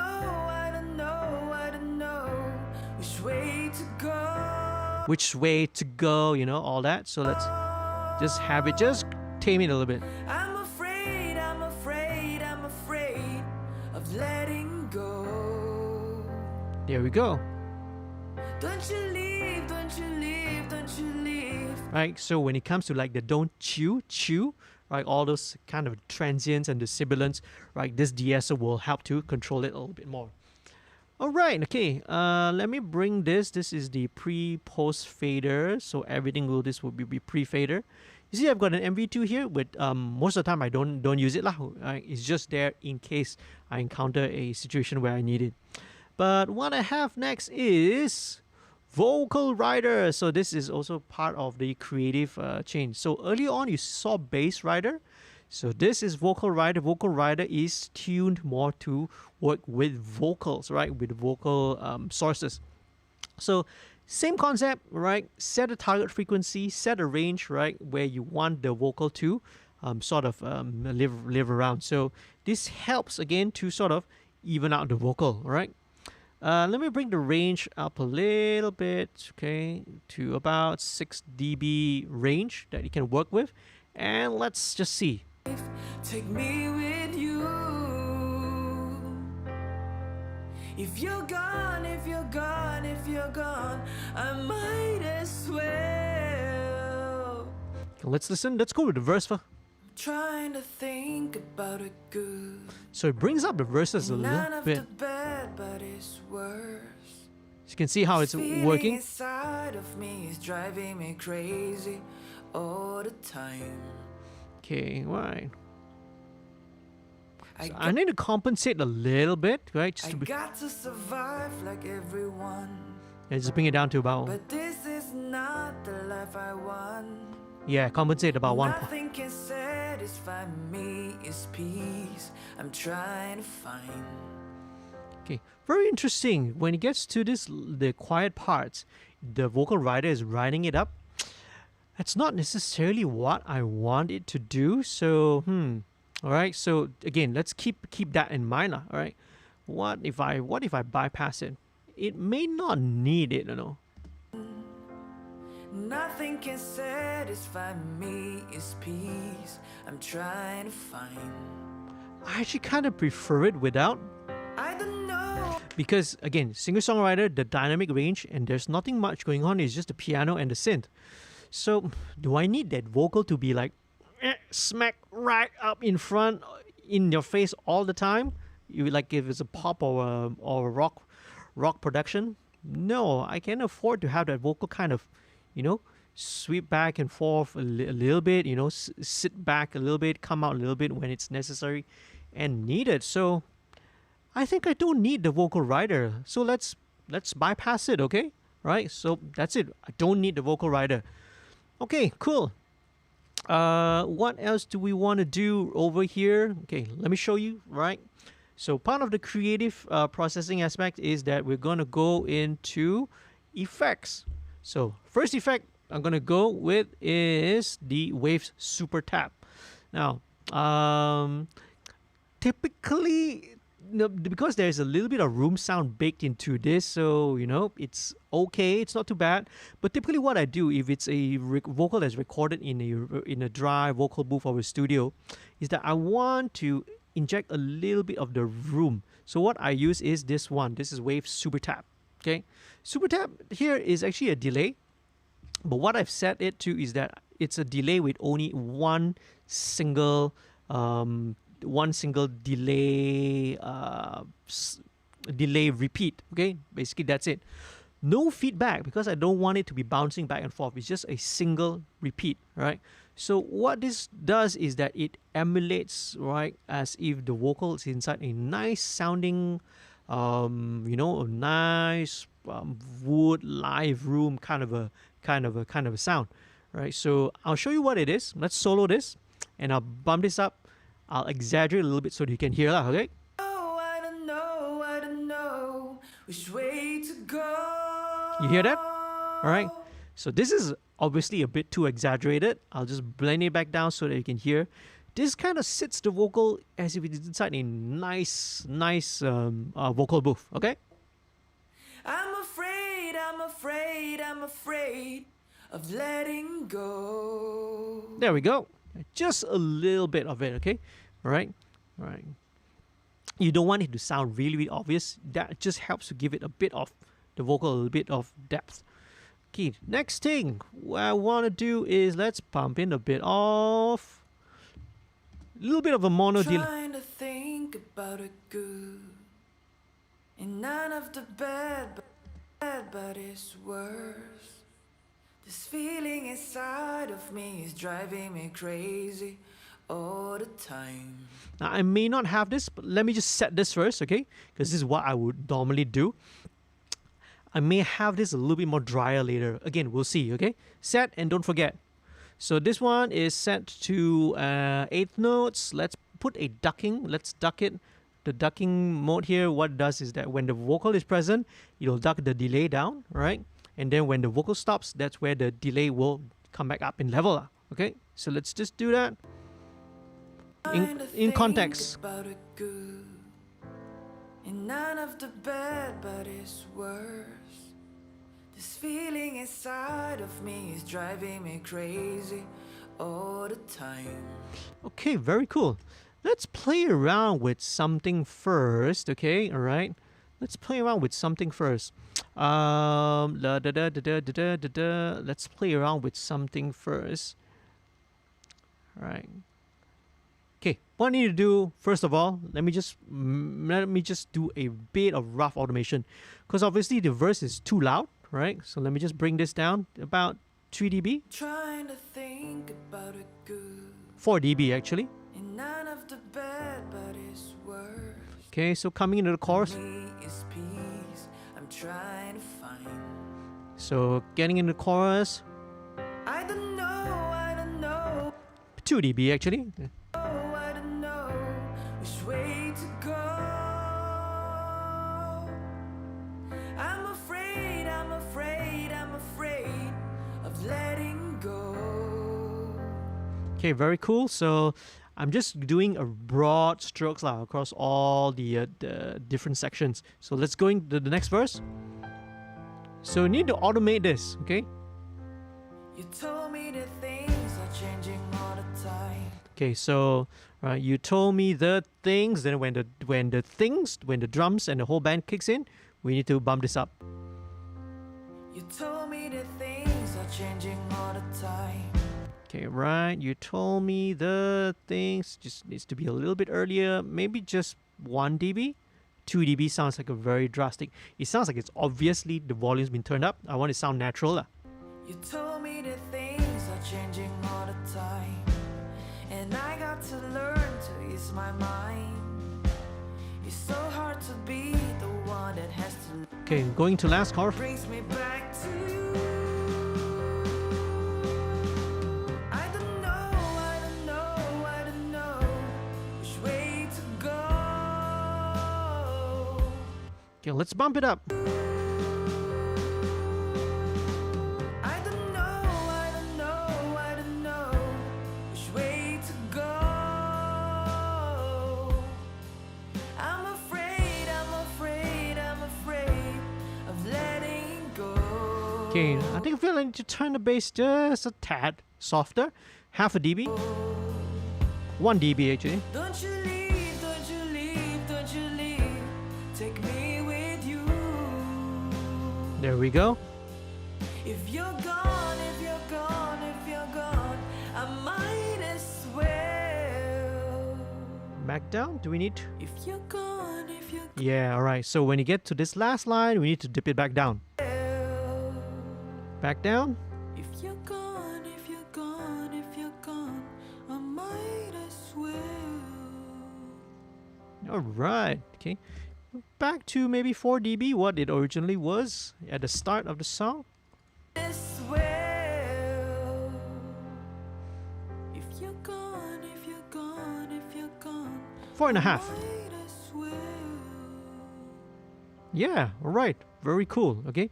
So see, in this situation, I did not have a need to use Vocal Rider, okay? Because it's counterintuitive. Vocal Rider was bringing up the vocal when I didn't want it to.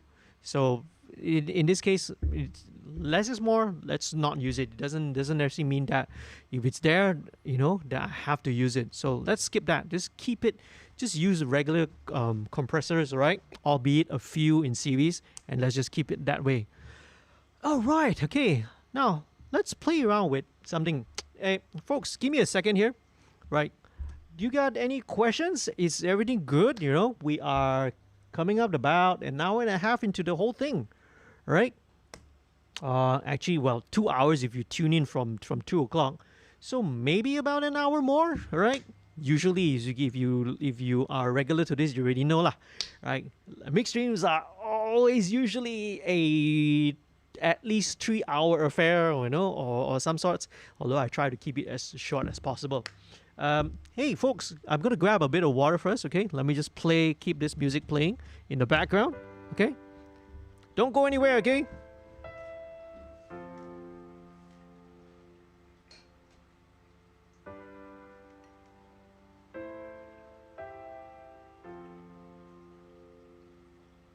Trying to think about it good, and none of the bad, but it's worse.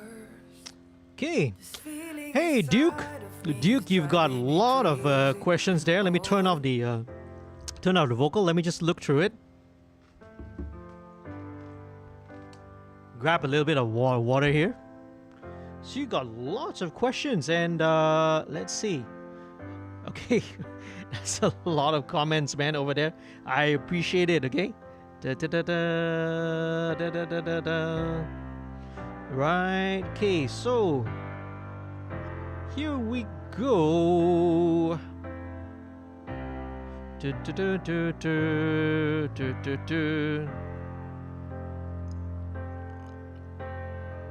Let's see.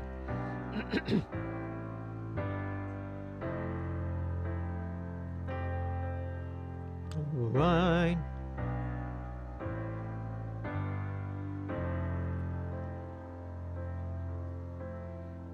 Interesting. There's a lot of conversations that's going on beyond. Okay. And hey, that's cool, man. Right. And late night frequency. Hey, all right. Here we go. All right. All right. Da-da-da-da.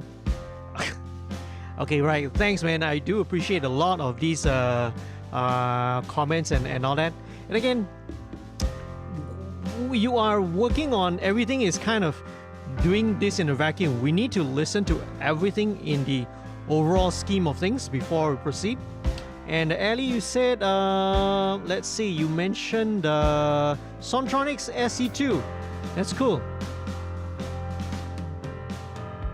It could be, I mean, the brittleness, it could be because of the room, you know, because if you are in a normal average room, you get a lot of the high mids reflecting back into the frequency, you see? Okay, all right. Here we go.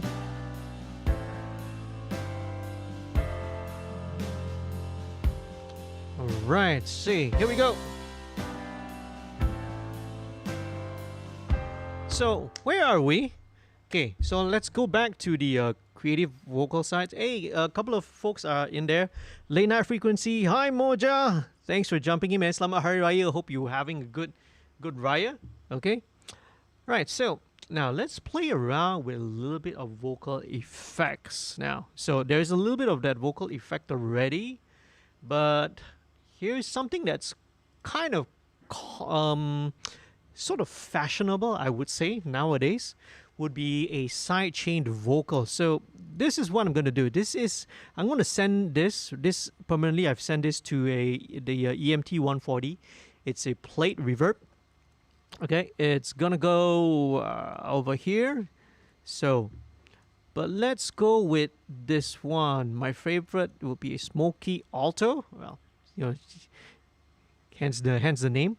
Just bump it up a little bit. Let's just listen to it and see. Trying to think about it good, and none of the bad, but it's worse. This feeling inside of me is driving me crazy. Now, obviously, this is super wet. It's really, really wet. But again, I'm just putting it up so we can hear what it's doing and how it sounds like. Okay, let's bring the pre-delay a little bit further back. All the time. All right, let's have a bit more pre-delay. I got to survive like everyone, but this is not the life I want. Okay, very cool. All right, so next thing I'm gonna add is actually I'm gonna plug in a delay, and this is from Baby Audio. It's called Baby Come Back. And what I'm going to do is go for the wide setting with just a little bit. I want this reverb to be not just plain reverb, right? You know, I want to have a little bit of effect. I may even add a bit of saturation to it just to color it later. But okay, I'm going to add a delay after the reverb. Okay, so this is what it should sound like. Think about it good, and none of the bad, but it's worse. This feeling inside of me is driving me crazy all the time.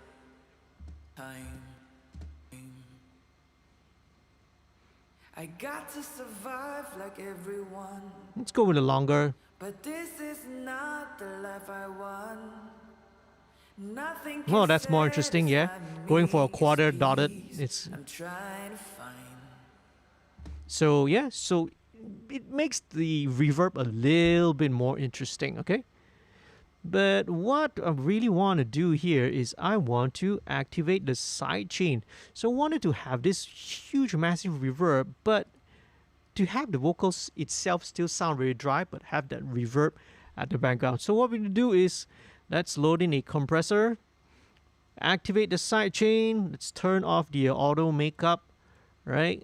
Ratio, we should probably go for about 4:1, okay, medium. And let's go back to the main vocal. Where's the main vocal?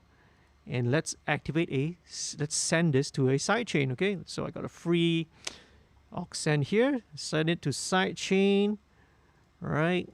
Sidechain should be pre-fader, so it's not going to be affected by that. Or should it be pre-fader in this case? Yeah, let's keep it at pre-fader, okay? Pre-fader, so that I'll have maximum control over it later on. So let's see what's gonna happen. So let's see what's gonna happen to the vocal now, to the reverb. Trying to think about it good. Let's bring the threshold. in none of the bad, but it's worse. This feeling inside of me is driving me crazy all the time. Let's turn off, let's mute the piano. Let me just hear the vocals only. I got to survive like everyone, but this is not the life I want. Nothing can set it. So this is interesting because this allows the reverb to kind of bloom whenever the vocal stops. So when the vocal is up front, when she sings, it's a little bit dry. It's compressed at the back, right, because of the sidechain.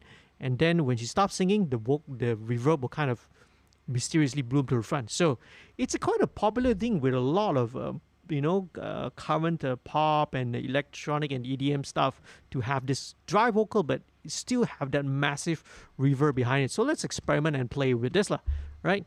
May not be appropriate later on, whenever I sit with an artist when we're going through a mix session.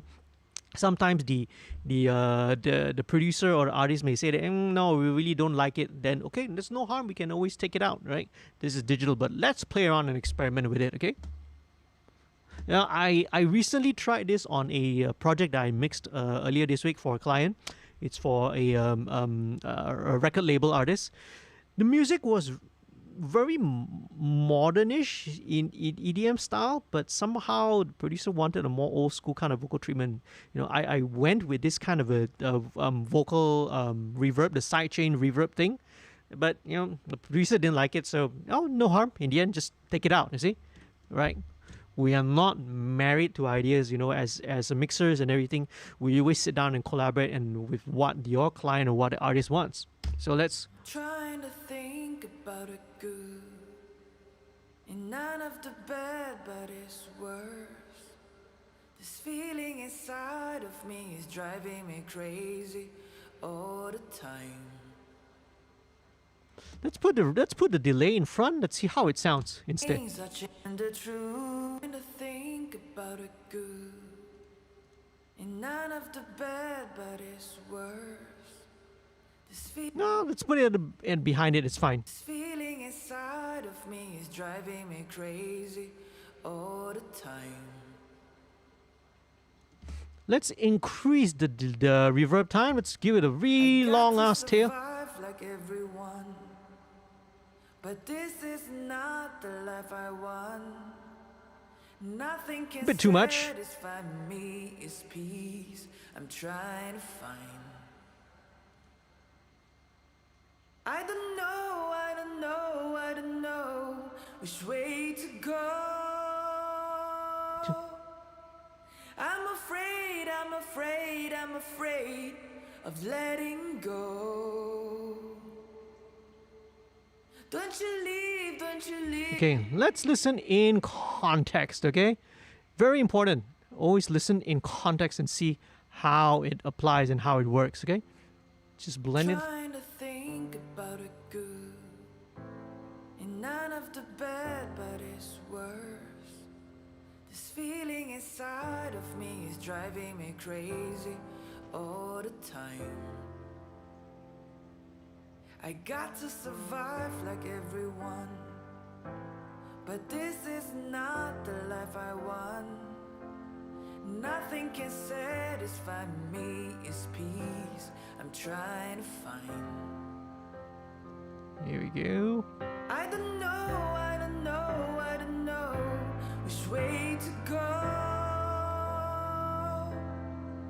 I'm afraid of letting go. Yeah, okay. I like it, right? I pretty much like it, right? I like how it sounds. I would probably automate it a little bit here and there, right? But again, I'm going to show you, just demonstrate mostly all the broad strokes on the here, okay? Here we go. Hang on a second.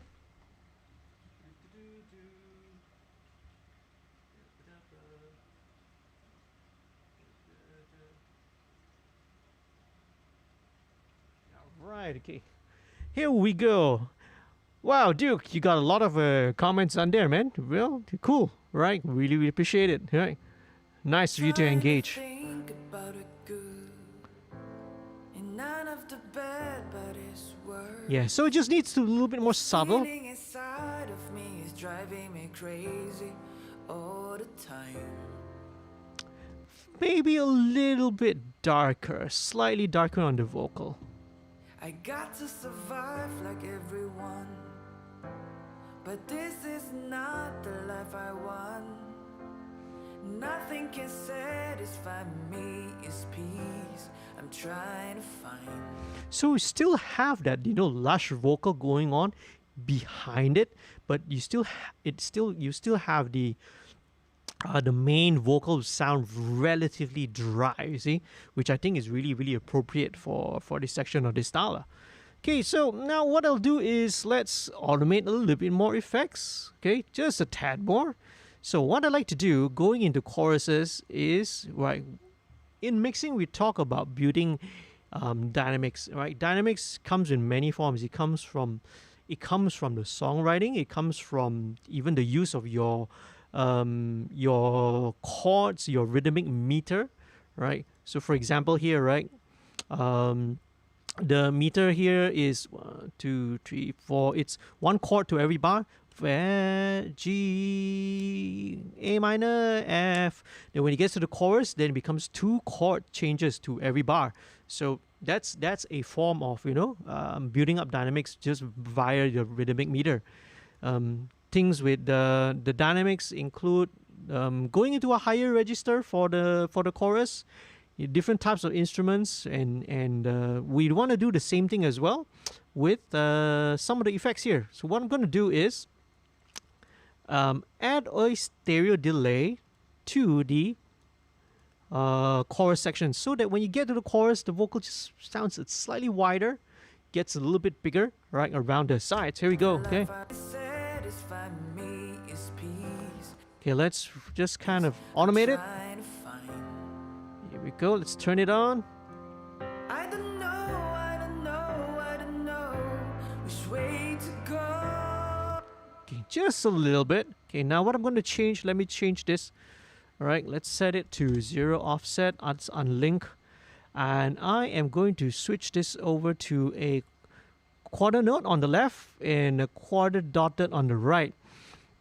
Let me bring this up. The feedback on the left, I have to bring this up a little bit to about 40%, so that the delay tails will end about the same time. Otherwise, the longer time will always kind of end a little bit late, okay? So let's bring it in. I'm afraid of letting go. There we go. Listen to the stereo delay. I don't know which way to go. Right, so you can sort of hear it, right, when I pause it and you take the music out. Right, so same thing, let's automate it so that it kicks in only in.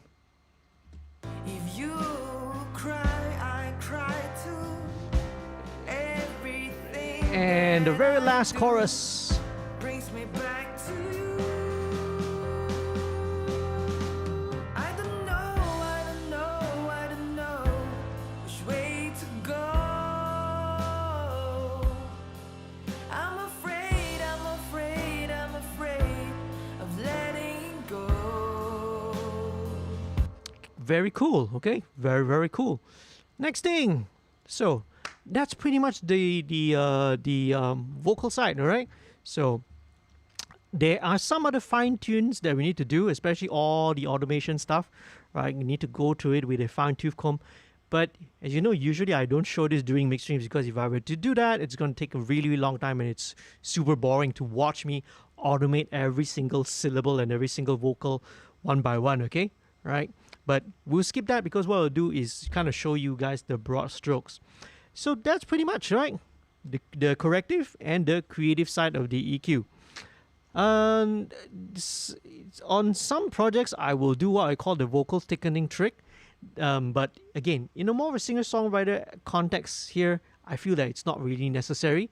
It's something you can check out that I've done on the YouTube channel. It's one of my more popularly viewed videos, one of the tutorial videos on my channel. Okay, so do check out vocal thickening trick. right? Or just go to maybe some of the previous episode of MixStream. You see me doing it, all right, very, very often. Okay, let's go with the synth, which is, I would say, you know, a very, very important instrument because it kind of, ties the whole song together, right? Trying to think about a good. Very interesting kind of a synth. Let's go with the same thing.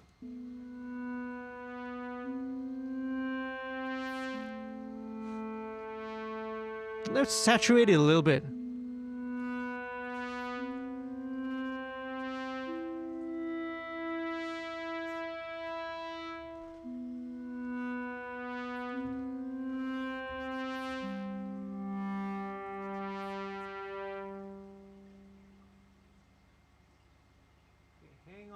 Hang on a second, let me just do something here.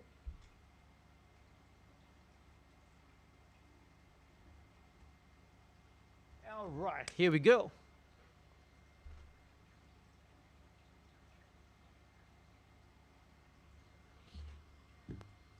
And let's bring this in. Think about a good. And none of the bad, but it's worse. This feeling inside of me is driving me crazy all the time. Here we go. To survive like everyone, but this is not the life I want. Okay, right. What I want to do, this is very much of a mono. I just want to give it a little bit of stereo-ness to it, and a very simple thing we'll just do with a simple reverb, okay? Just a simple reverb. I like to use this one. Equalization. So let's bring the low cut up to about 120. Nothing can satisfy me. It's peace. Just to give it a bit of that width, okay? Okay. Down mix wise, I think it's fine. Really, there's nothing much needs to be done. And none of the bad, but it's worse. This feeling inside of me is driving me crazy all the time. Let's bump it a bit of that 1K. I got to survive like everyone. A bit of that 1K. This is not the life I want. Great, awesome. Nothing can satisfy me. It's peace I'm trying to find. Nice, okay? So let's go with the acoustic guitar next. Here we go. Right. Okay, hang on a second. Right, here we go. Oopsie, oops. Oh, shoot. Okay, no. Time out, guys. All right, let me just play this for a second.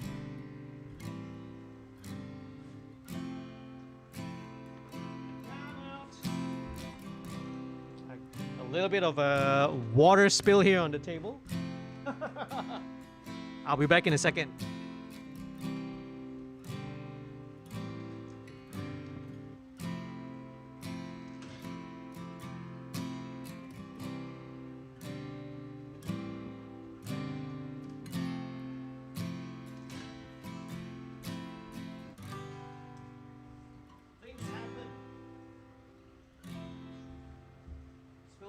Spill some of my water here on the table, man.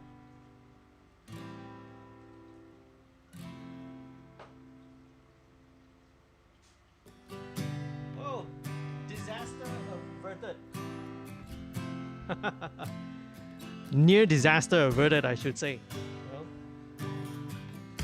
You know, I have a personal rule, not to have any water within like 2 meters of the studio desk, so I usually keep it here. I was just being lazy and I kept it here, right next to me here, and whenever that happens, you know that's a disaster waiting to happen, lah. Okay, so good thing I caught it really, really quick, so it's only just a little bit of water spilled on the table, lah. Okay, yeah. Back to the mix. Okay, where are we right now? Acoustic guitars. Okay, here we go. So, pretty well recorded. Okay, the acoustic guitar sounds good. I remember, Ali, you were chatting with me about the acoustic guitars, about how a hard time you were editing it or working with the timing. I can't remember exactly. Right, hang on a second. Da-da-da. Okay. Here we go. All right. So, was this the recording that you they mentioned that you had a hard time about editing the guitars and all that? Okay. But if that was, good job on this, good sounding. It's really nothing much needs to be done here. Just a little bit of the FG2A, and where we go.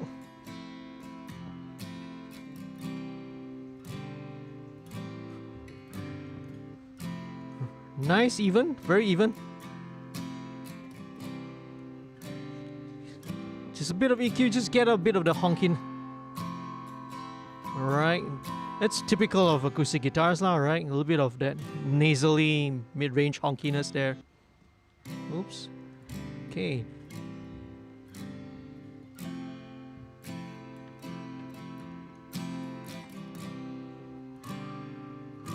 Okay, around that 1K, so let's give it a bit slightly wider.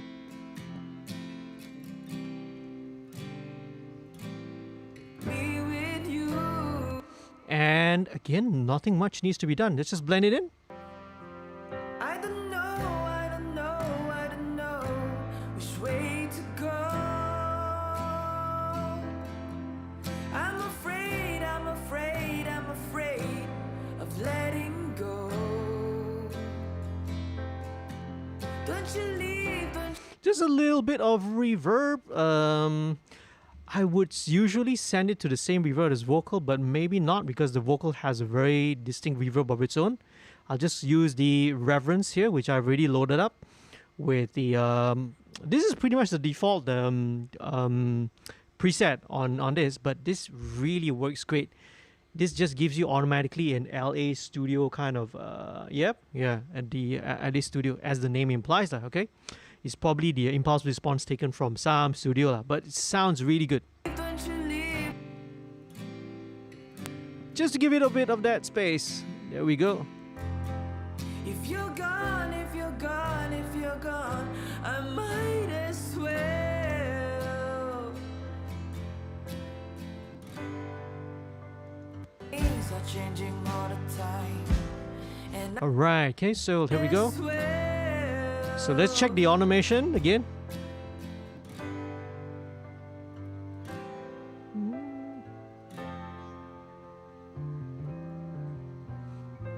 So when it gets to the second verse, we just need to bump it up a dB. 2, 3, 4. You told me that things are changing all the time, and I got to learn to ease my mind. Okay, right. So if there's anything, just to mention, Ali, when you get to the second verse onwards, I would probably double track the acoustic guitars. All right, that's what I think, right? I would love to hear if the acoustic guitars will double track into a little bit wider. Okay, here we go. It's so hard to be the one that has to live in it and learn the truth. Okay, now in the second verse you have these little strings, and strings again. Not much needs to be done, right? Because again, with program, these are pretty much staccato lines. Not much needs to be done, man. It's so hard to be the one that has to live in it. I would take out maybe a bit of the.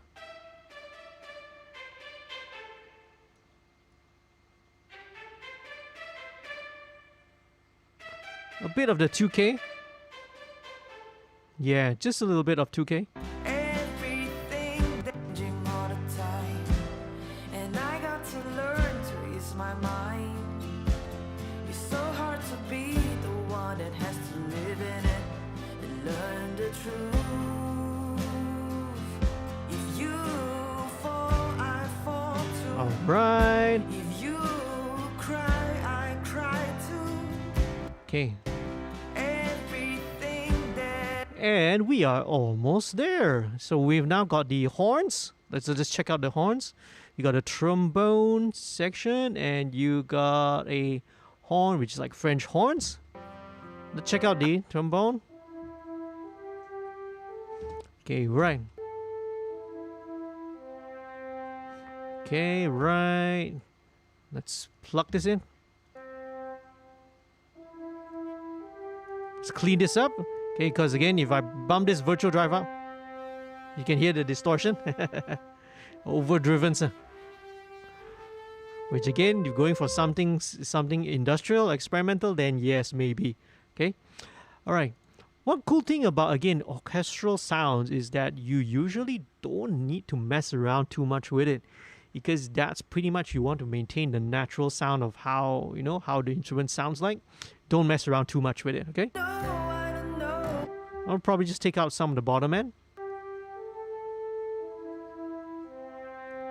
But that's it. I'm afraid, I'm afraid, I'm afraid of letting go. Don't you leave, don't you leave, don't you leave. Take me with you. Let's blend in the horns. So let's... Same thing. The tape and console.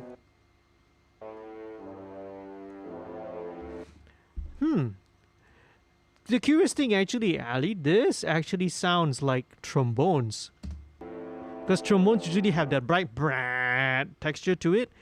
And the one on top sounds like horns. This sounds like French horns, you see? Because it's usually very warm. Yeah? Hunting horns, you know, French horns. That's where they originated from, right? For hunting purposes. Then these are trombones. Bom, bom, right? Trombones usually have a much more brighter, much more strident timbre to it. But these are all just technical stuff lah. So never mind, no worries. So these are the horns actually. So the trombones in here just add a bit of that bite to it. Okay, these trombones do have a little bit of resonance here though. About 1K. No, a bit of honkiness at about 660, 670. Just a little bit. And that's it. Go. Don't you leave, don't you leave, don't you leave. Take me with you. If you're gone, if you're gone, if you're gone, I might as well. Okay. To think about it good. Jump back to this. And none of the bad, but it's worse. Here we go. Please, I'm trying to find. Just automate a bit of the reverb going into the chorus. I don't know, I don't know, I don't know which way to go. I'm afraid, I'm afraid, I'm afraid of letting go. Don't you leave, don't you leave, don't you Nice. leave. Take me with you. If you're gone, if you're gone, if you're gone, I might as well. Right. Just check out this part.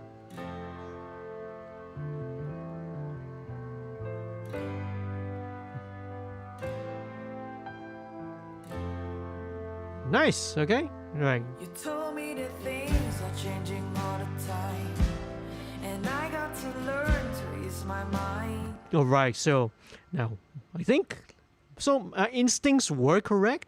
It feels that the kick does need to go down a little bit. Right, so let's just bring it back a little bit more just to get a bit of that weight on the ones and on the trees, you see, and on the downbeats. It's so hard to be the one that has to live in it and learn the truth. Just 2 dB down. If you fall, I fall too. If you cry, I cry too. Everything that I do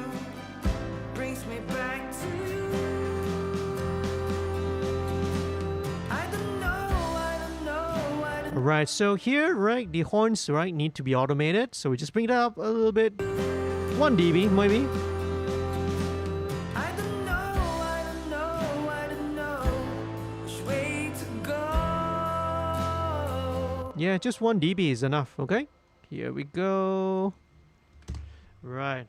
Horns on the reverb, hall reverb on the trombone? No, I don't think it needs any reverb on it, man. The sample itself has got reverb on it. Doesn't need need to add it all the time. I'm afraid of letting go. Don't you leave, don't you leave, don't you leave. Take me with you. If you're gone, if you're gone, if you're gone, I might as well. Might pump up the last reverb just a little bit more. Everything that I do brings me back to you. I don't know, I don't know, I don't know which way to go. I'm afraid, I'm afraid, I'm afraid of letting go. Let's have a bit more of that. Yeah. Don't you leave, don't you leave, don't you leave. Take me with you. Down about half a dB, I think. Right, on this chorus. If you're gone, if you're gone, if you're gone, I might as well. If you're gone, if you're gone, if you're gone, I might as well.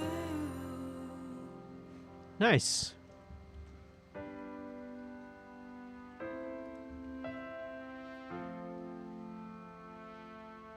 All right.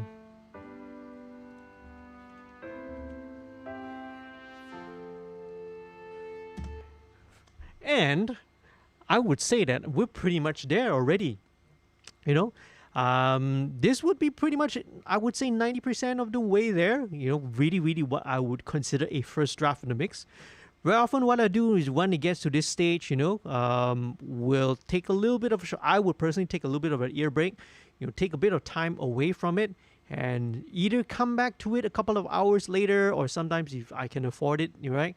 Or depending on what else, what other schedule. Maybe I've got some other work going on, or usually if I have some other recording sessions, maybe I'll come back later, right? Or I'll come back the following day and just continue.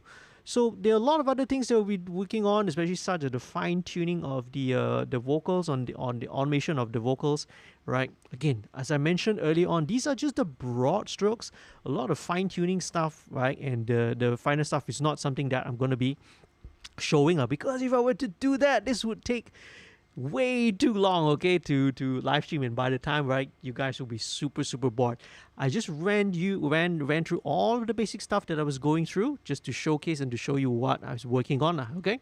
So now this is pretty much I'm happy with what we've got, actually, and I will call this very close to what I said, a first draft.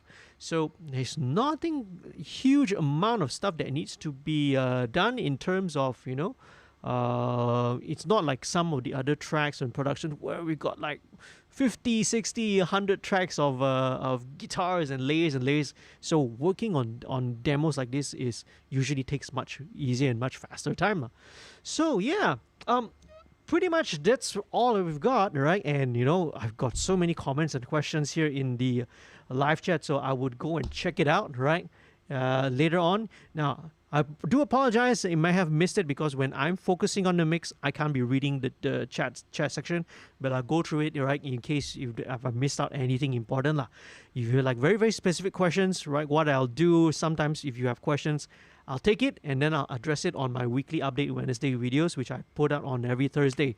So what do we do? We would pretty much come to the end of the live stream.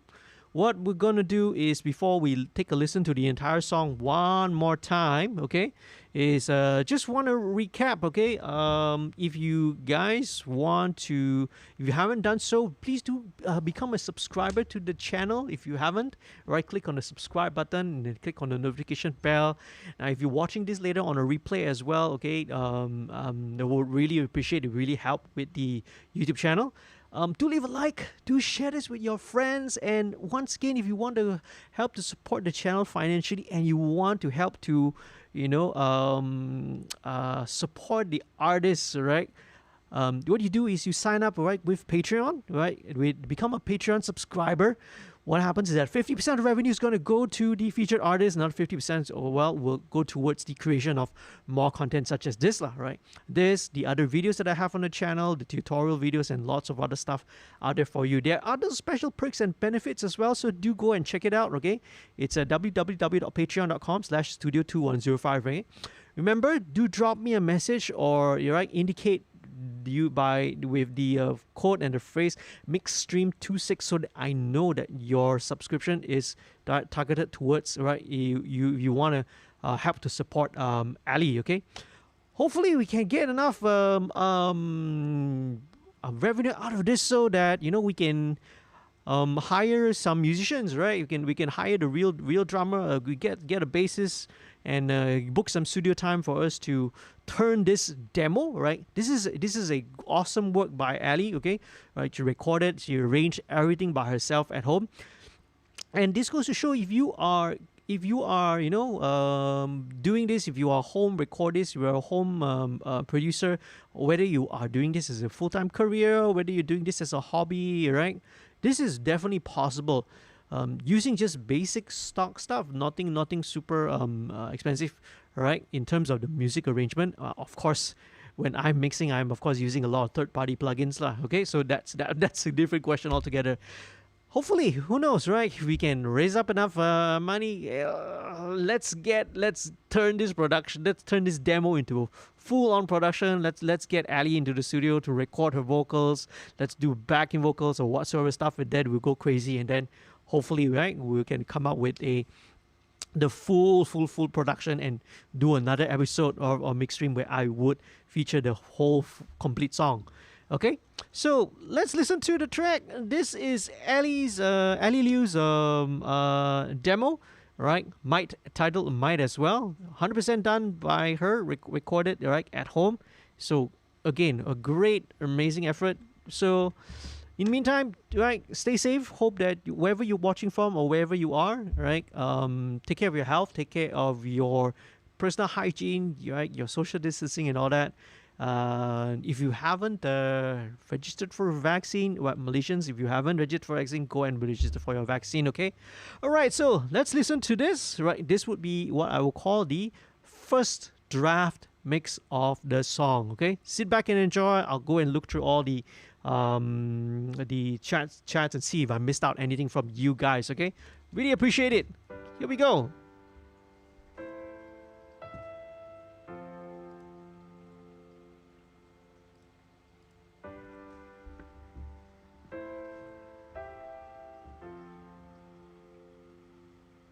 Trying to think about it good, and none of the bad, but it's worse.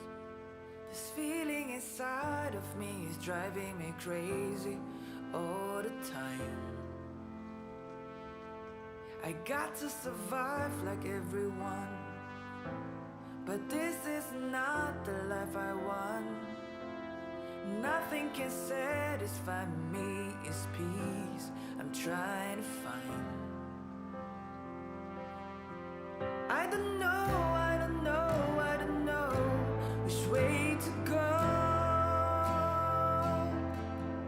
I'm afraid of letting go. Don't you leave, take me with you. If you're gone, I might as well.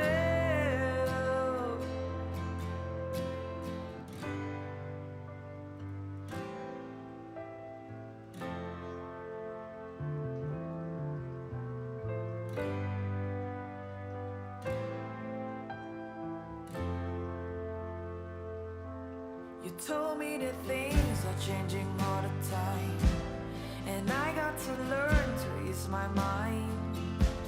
It's so hard to be the one that has to live in it and learn the truth.